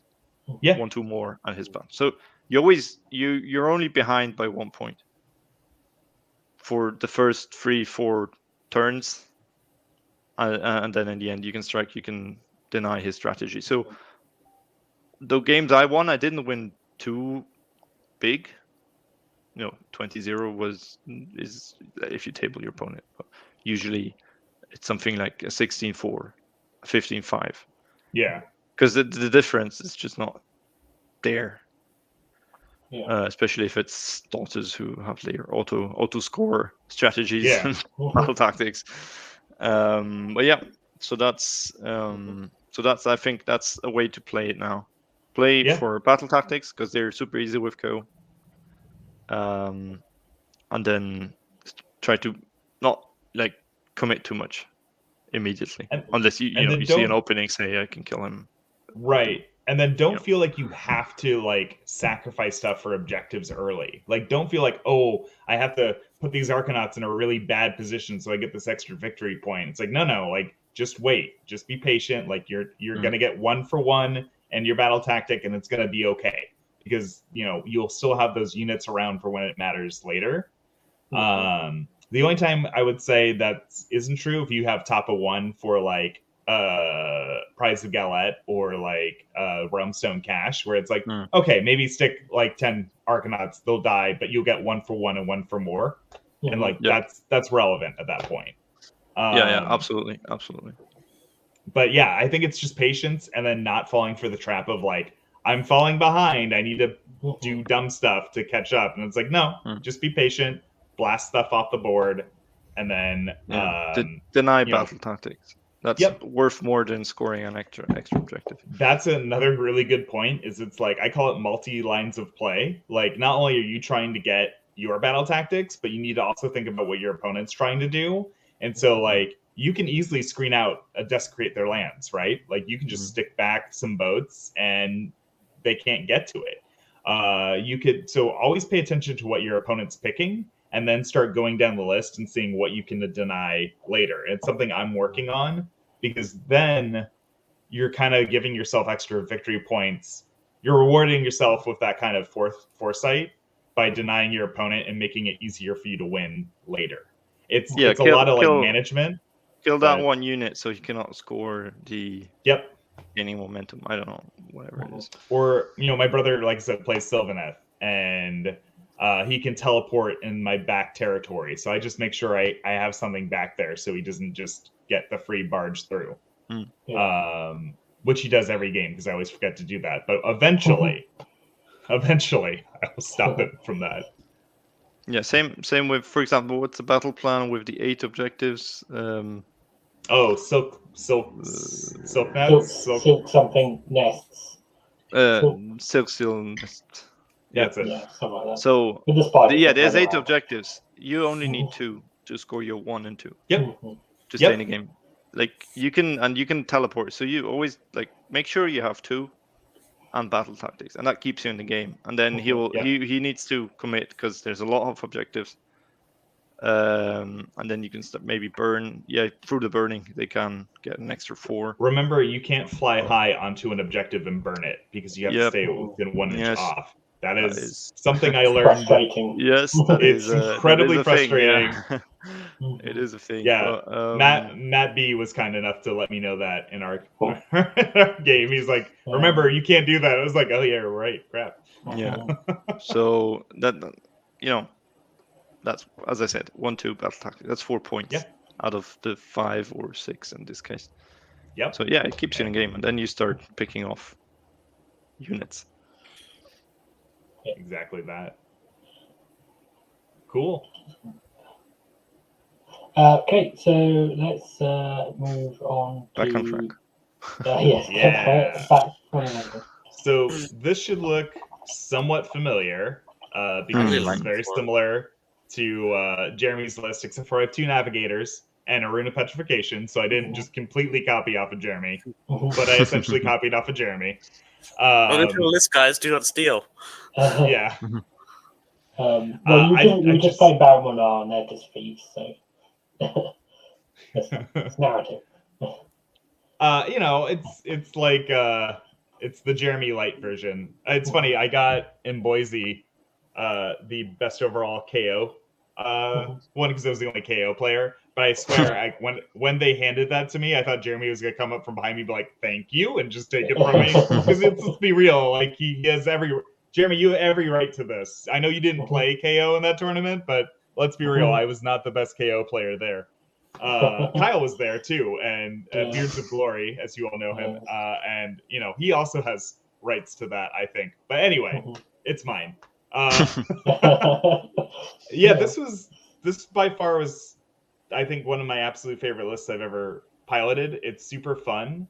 You have all 30 arcs in the ships. You have 2 gun haulers, and you have your ironclad of the heroes in it.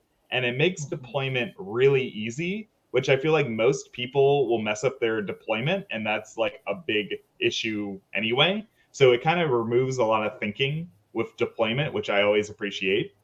And also another thing I was going to mention, when you play patiently and you're not going for the alpha, your opponent doesn't know that. So they're positioning themselves to counter an alpha usually, or at least screen you out. So they're spreading themselves a bit thin. And that's something you can take advantage of as a result. But yeah, so I have Voidstone Orb on here. I have the Rune of Petrification, which for those aren't familiar, that is the Lumineth Realm Lord.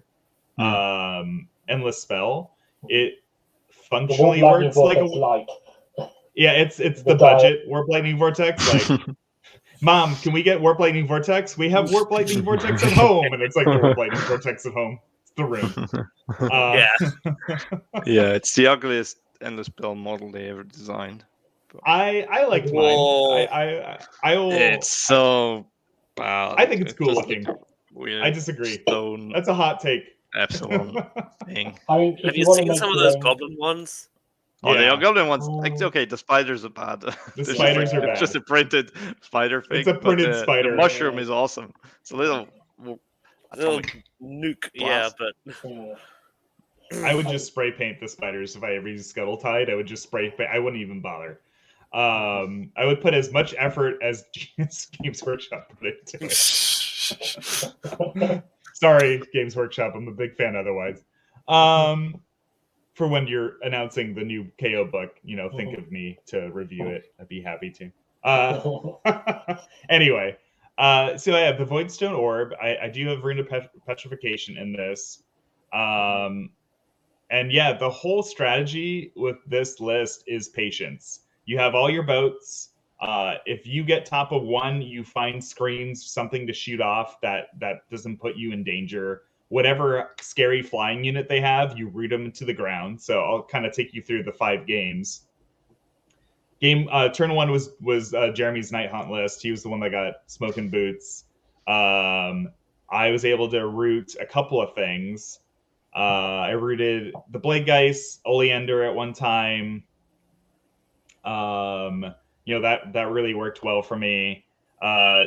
Game 2 against Tom's list, he was my only loss. He had Aether Wings to root, but obviously that didn't matter. And then round 3 was Fire Slayers, who had absolutely no flying whatsoever. So I was like, okay, so double Navigator less good here. But round 4 was Soulblight. And I got gold against Fire Slayers. Yes, he was. That's correct. He had Gotrek, and I was very tempted to fly high next to Gotrek, turn off his ward, and just blast him out of. But I didn't need to because I kept dodging Gotrek. It didn't matter. So I ended up killing off his Hearthguard Berserkers, but I'll talk more about that in a second.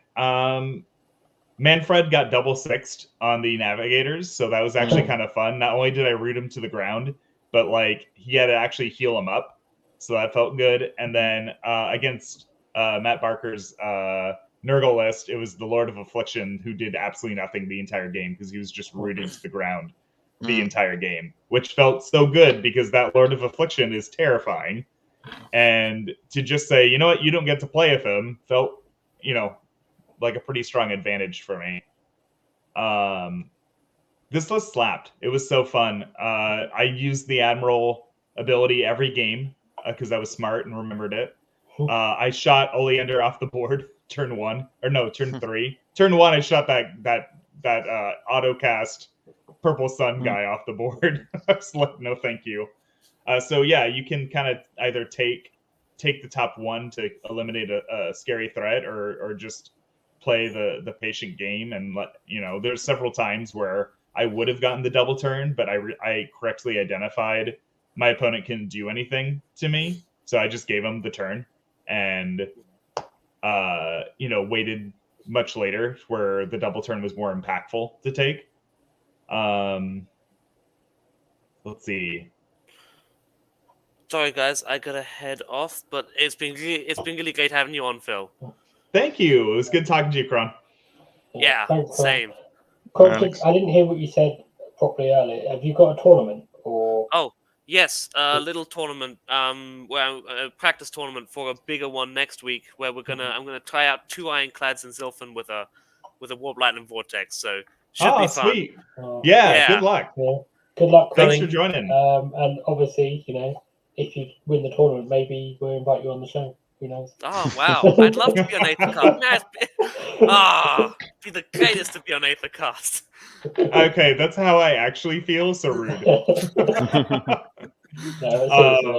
luck. Good luck, Great buddy. talking with you, Phil. Yeah. See you, everybody. Such a pleasure. Bye. Yeah. So, this list just really wants patience. Like you're firing. There's several times where I fired my 30-inch shots and my drill cannons and just said, go ahead. And, again, rooting the big scary threats into the ground with the Aether Storm was very effective the entire tournament. Voidstone Orb, actually, the reason I brought it was to get rid of Purple Suns, and I only had 1 Purple Sun I faced against. So really turning off Mystic Shield on something I wanted to shoot felt pretty good. I really like Voidstone Orb right now. It's super important to have. It is. I think my favorite match though was finally winning against Soulblight Gravelords, and I was like hemming and hawing on how to do that. And Jeremy was at the tournament, so I was like, Jeremy, what would you do against this list? And he looked at me rather matter-of-factly and was like, shoot the zombies. I was like, oh, okay. And that's how we did it. It was one of those funny things where it's like, I was like, oh, I'm gonna go after it. I'm gonna pick off the heroes and this, and I'm like thinking this really complicated way to like win, and Jeremy's just like, shoot out the zombies, dude. I'm like, all right. But yeah, this list is super fun. I am thinking about cutting the gun hauler and adding Sky Wardens so I could then fit the actual Warp Lightning Vortex, not just the rune. It would still be a 3-drop.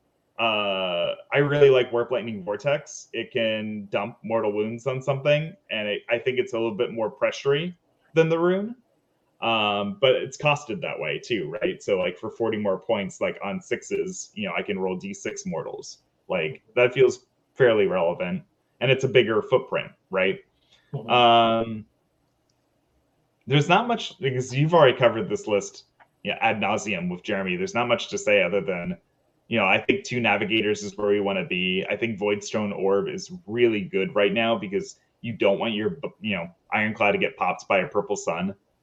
And this list gives you a ton of ability to gain battle tactics. Like the 2 frigates in your opponent's territory is barge through enemy lines with the extra VP for Galatian veterans. Like that's pretty good. I hope that's how that works, because if not, I'm a big cheater. I'm pretty sure that's how that works. Yeah, sure. Yeah. Okay, great. Yeah. I confidently told my opponents that. I was like, I'm pretty sure that's how that works. It would be enough just to have the frigates in Zilfin. Yeah. No, never mind. They're not. Because they're not Galatian. Drop down. No. Drop down. No Arcanine. But yeah, this list was really fun to play. And thematically speaking, if you want to get a really thematic KO list that also just happens to be good, you can't do worse than 5 ships, And then where this list really shines is just you can center your shooting on one specific target and just say, you know what, I'm probably gonna take it out. I really liked this list. Boise was such a fun tournament. It was really nice to meet, Beards of Glory in person and Matt in person and seeing Jeremy again. We have to get you all out to the States sometime for a tournament. I would love that. Oh, it's bad enough with Matt pestering us about that. So yeah, I don't know, not much to say about this list. It was fun to destroy Alrak the Drenner on a 11-inch charge with the battle ram. Like that felt fun. That's risky because he snaps back hard. Yeah, he does, but I figured why not. And was able to do it.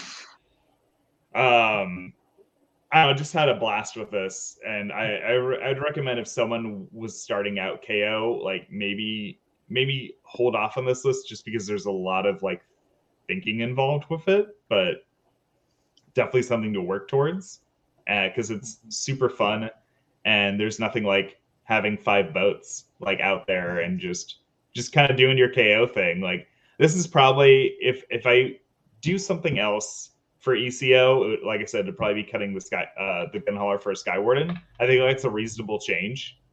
Or I'm gonna go crazy and try my Barak Nar list or a Barak Zon list and just keep going with the Skyport theme. And maybe I'll just have a grand tournament with each Skyport. I will lose terribly if Urbaz, but that's okay. I'm calling it now on Aethercast. The new book is gonna make Urbaz our best Skyport. I think it's gonna happen. I think they pick randomly. Like Hermdar was really good in the 2nd edition book, and now it's terrible. I think Urbaz is going to be it. I think we're going to have Market City. I think it depends when we're getting the book, because if it's soon-ish, then I think it'll be Mhornar, because that seems to be their narrative favourite at the moment, and they've been building it up as like, oh, they went away to the shadowy place. But narrative is not good. Being the narrative dudes or the poster boy is never good.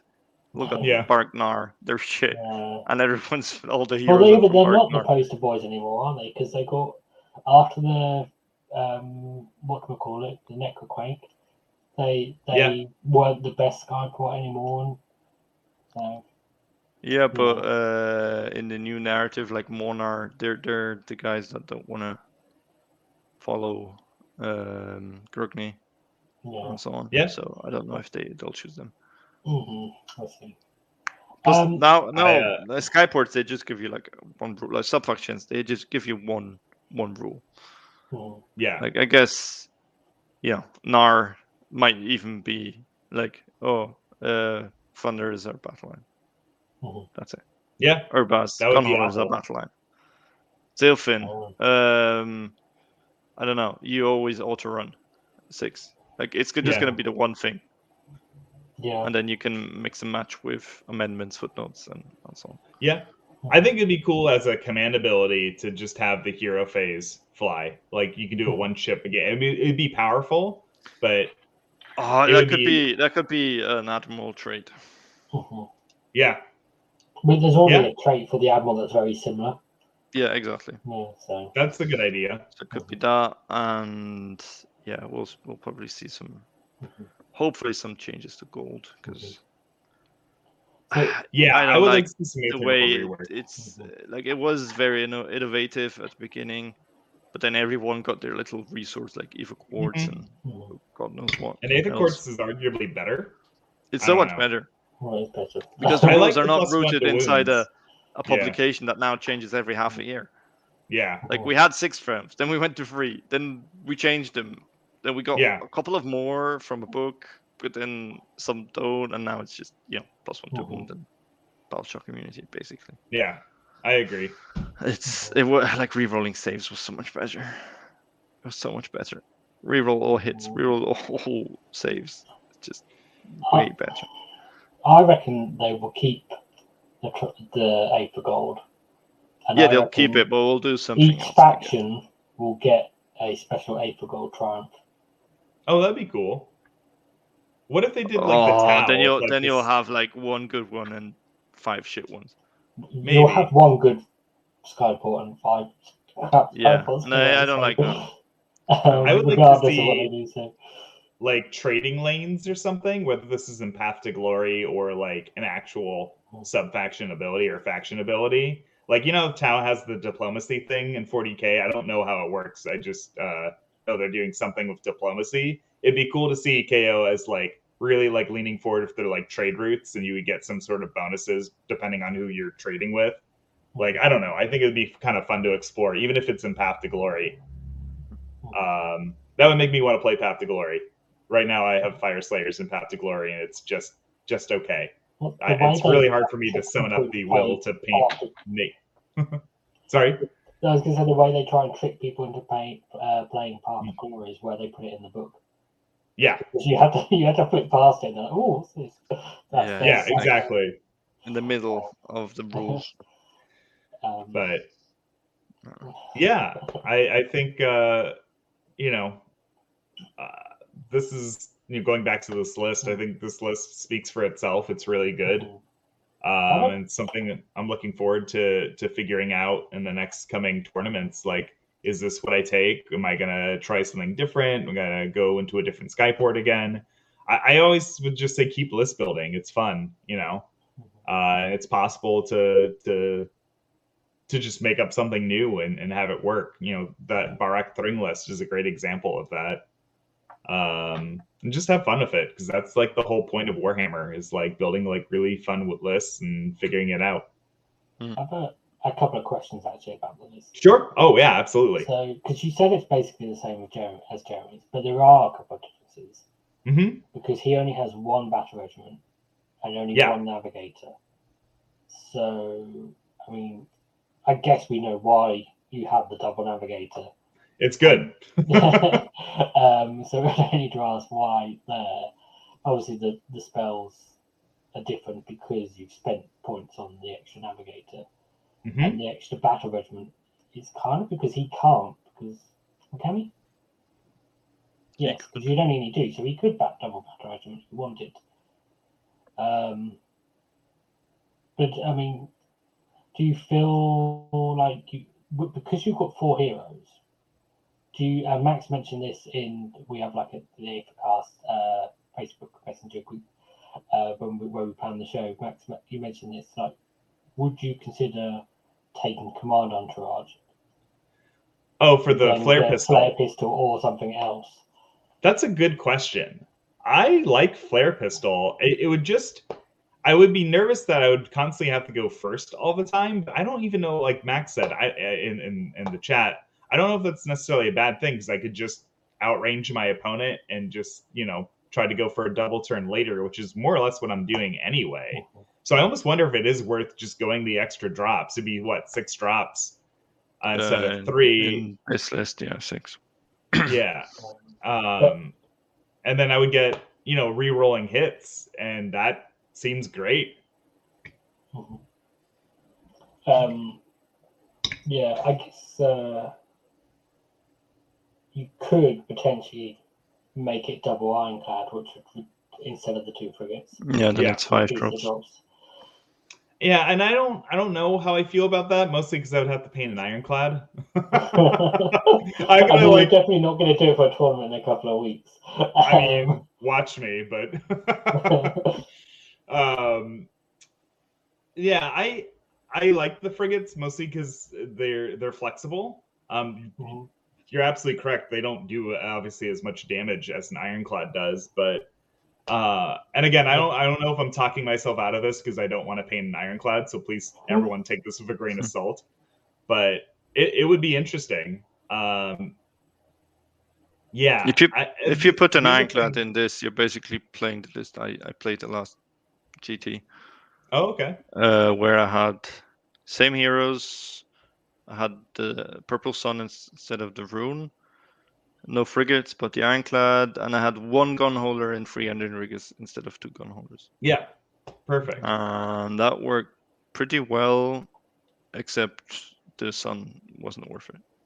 Yeah, I don't know how I feel about the Sun in Spell in the Bottle, but I guess it's good in Zilfin where you can actually control, and get it in range where you want. Now I'm thinking, what if I put an Arcane Tome on the Admiral and then got a Horrorghast in there? That's my current list. I like Horrorghast a lot. Arcane Tome on the Chemist and the Horrorghast, because then you can start shooting single units and they all start running. And doing chip damage. My only thing is I just don't have good luck on magic rolls, and I'm like, should it actually factor in? It shouldn't because it's anecdotal. But yeah, I think I could keep the Rune, which is 40 points, and then I could get the Horrorghast, which is also 40, right? Mm-hmm. So yes. I would essentially cut a gun hauler, add 3 Sky Wardens, and then have the Rune and Horrorghast with the Admiral, with the Arcane Tome. And then the Admiral can choose between buffing the Ironclad with Mystic Shield when I actually roll a 5, or throwing out the Horrorghast. That might actually be really good.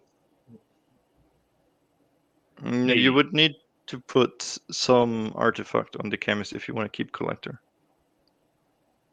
Oh, well, it would have Spell in the Bottle for Rune of Petrification. I'm saying instead of the flare gun, I would put an Arcane Tome on the Admiral. So it would be a 6-drop list. And add the Horrorghast on top. Yeah. Mm-hmm. Okay, so 2 Endless Vessel. Okay. Because I would have 2 casters. Well, I would have 1 caster and 1 spell. Sure. Drop a gun hauler down to something like Sky Wardens to get the extra points for the 50 points. Spell.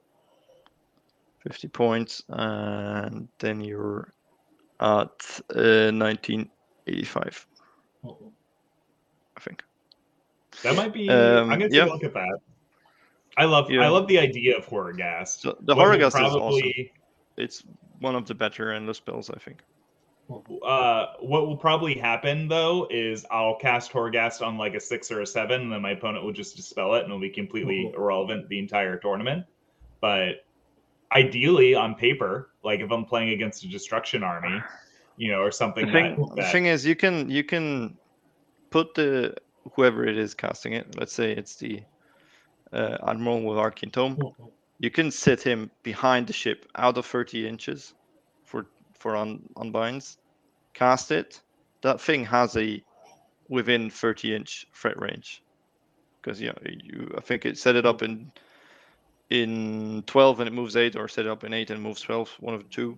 Okay, then it has and radiate everything within 12 inches radius, plus the base size. Because the GHB actually says within, not wholly within. The app says wholly within. So you can throw it out, and then, because of FAQ, get in the ship, fly high. Yeah, that sounds like a great idea. So okay, you can do that. So That seems way better than what I was going to try to do. So that's one thing. So it's like, it's tagging all his screens, and then you start like one shot in shooting one out the shot in there, and screens, then kill 5 models in this screen, kill 5 models over there, and then they all start running. Yeah. And I mean, it's a bit of a tangent, but how I don't use this spell bottle anymore, but just the Arcane Tome on the Chemist, because I have an Incarnate and it gives them another +1 to cast. Yeah. So if you have an Arcane Terrain, it's +2. Oh yeah. If he's within range, and then people want to kill the Chemist, like, please kill him. Yeah. Make my Incarnate wild. Make him run in charge. Like, do it, please. Because there's nothing else he does for the list except Arcane Tome, Mystic Shield, or Horrorgast. That is interesting. I'm always very high on Arcane Tome until I actually play with it, and then I'm like, wow, this is. And I think it's just because I'm bad at rolling. It's an extra unbind. So you can potentially have free unbinds with a Heroic Willpower in the Admiral, the Tome, and then the Navigator, obviously. It gives you some options. If it's on the Admiral, I could even do Flaming Weapon in a pinch. Like, I don't know if I'll ever. That's the other. Yeah, if you have it on the Admiral, absolutely Flaming Weapon, damage 4 attacks, combined with the Battle Ram Ironclad. I mean, seems good to me. Kill people. Yep. Absolutely. Cool. Well, that's something I'll have to consider for this next tournament. Is maybe that's what I'll end up doing. Although I really like Warp Lightning Vortex. Although I will say the Rune of Petrification is easier to place. Like, it just is. Like, I don't have to like spend half an hour like figuring out 777 away. You know what I mean? Like, there is a weird advantage to just you can kind of not think as much and place it in a good position as opposed to like, where do these stupid things need to go? I don't know. That's something I have to think about. If you go back to what we were saying about being patient and the way KO needs to play, if you're wasting a fair amount of time placing one ender spell, like you do need to, if you've got to play a strategy where you need to play all 5 turns to win the game, you don't want things that take out very large amounts of time and risk that not happening. Yeah, I agree. I mean, you have 5 models to move. It's not. Doesn't take that much time. Yeah, I mean, generally you're not moving 60 Sentinels in Shining Company. Yeah. But generally speaking, in a KO list, if you've got Warp Lightning Vortex, it can take considerable. But there's, make a tool, make a little cutout of cardboard or something. Yeah, something. I agree.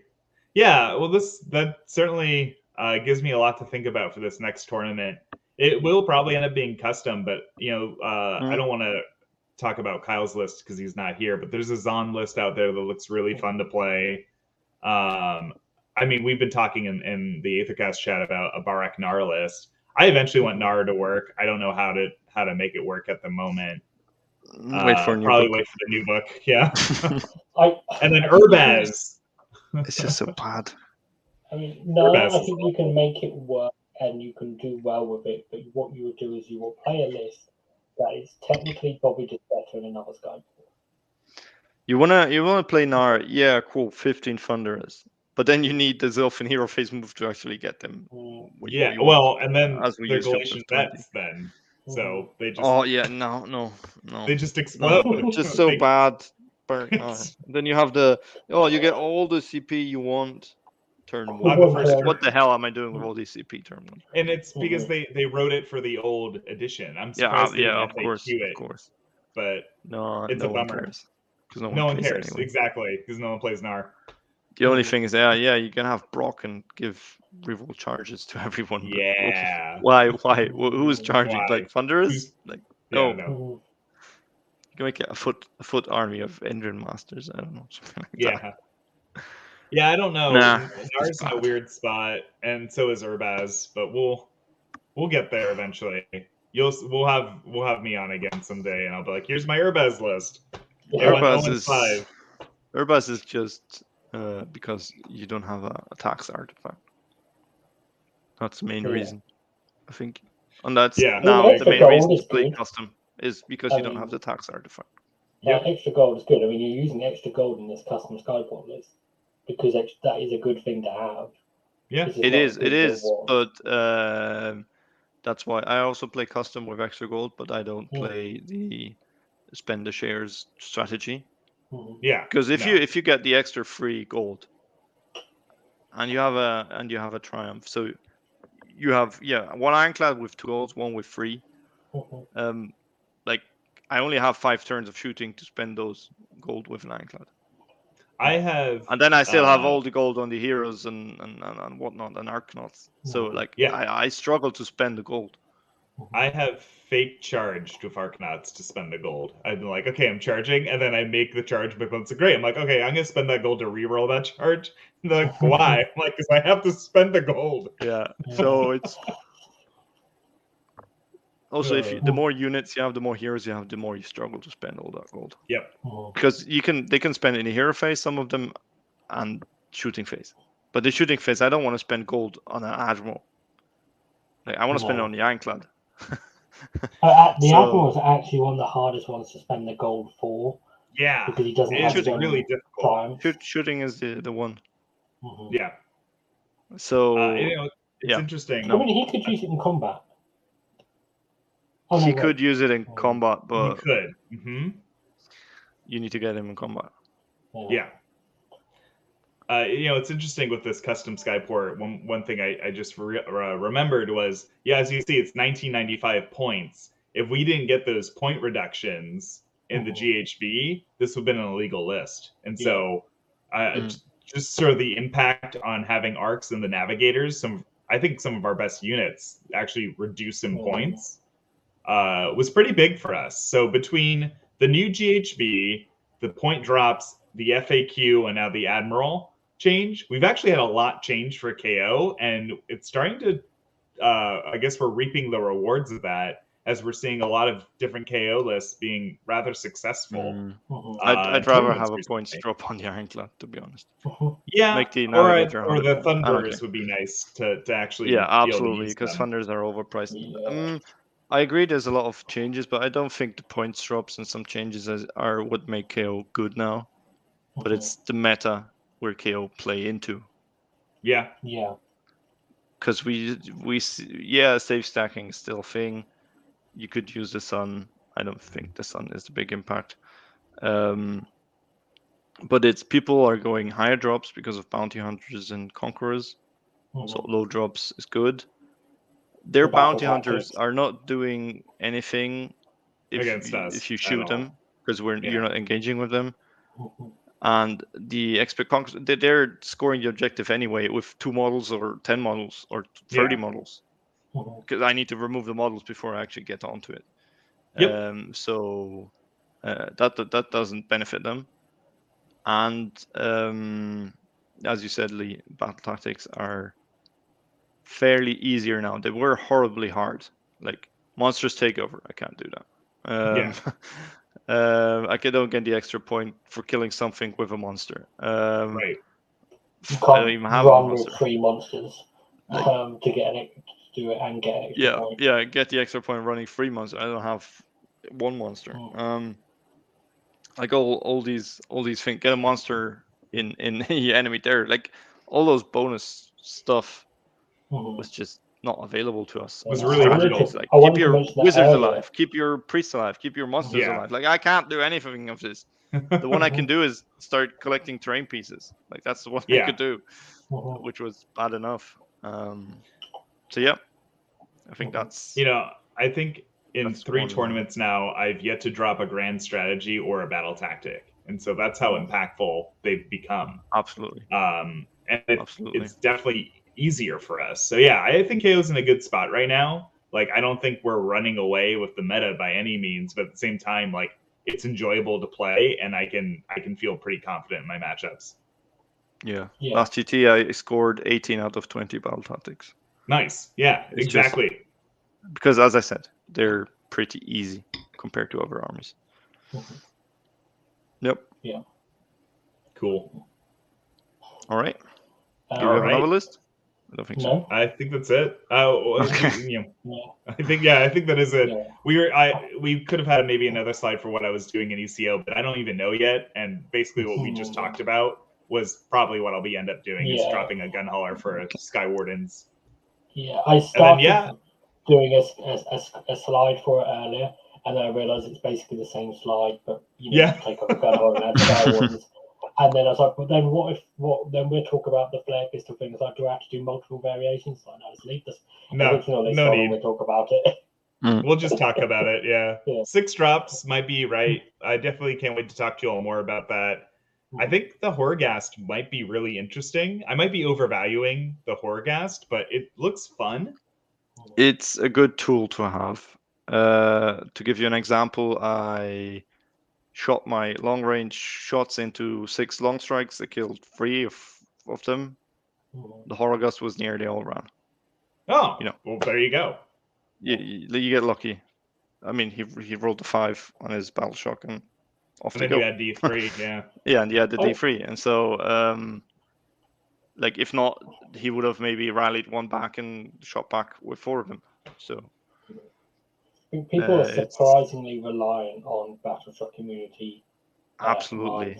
Points. You know where it's really good, where battle shock immunity really screwed me, is Iron Jaws, where the Maw Crusher just hands it to 3 units. Yeah. If you have a Horrorghast there, like, no, all those brutes are going to start running. All the pigs are going to start running. That's pretty. That might be worth it, and it'd be pretty easy for me to, because we just bought a Horrorghast. My brother and I share a lot of our endless spells and models in general. We just got a Horrorghast. It'd be pretty easy to paint up. It is. I got some Hex Ray. It's not even here. It's a question of how do you make a KO Horrorghast? Yeah, so my Warp Lightning Vortex is my KO colors with gold tip, so it's in my scheme. I don't know how I do that. Maybe it would be very similar to that, but I'll use some of that contrast paint, though. You can put, like, 3D print a big Brock head on a cloud. That would be cool, actually. Like some Brock, scary dwarf face. Oh, now I need to do it. I need to get someone to find a file of Brock's head, make it bigger, and 3D print it. There are some places that do like dwarven head ruins. Maybe you could use that are quite big because they're like statues. Dwarven heads. It needs to be like a ghost head. I'm sure there's some ghost dwarf file somewhere. Yeah, just enlarge them a little bit. Yeah.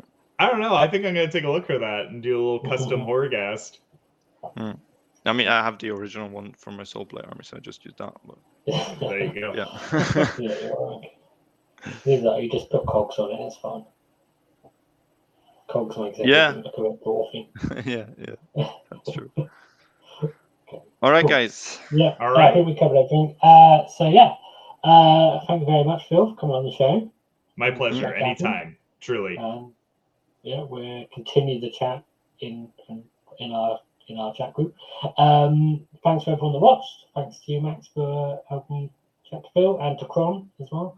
Good luck to Kron in his new tournament. If you like the show, please hit like. Please subscribe for future KO and Age of Sigmar content. And that's it. I think that's all the stuff. Thanks, everyone. All the things. Yeah. Goodbye. Bye-bye.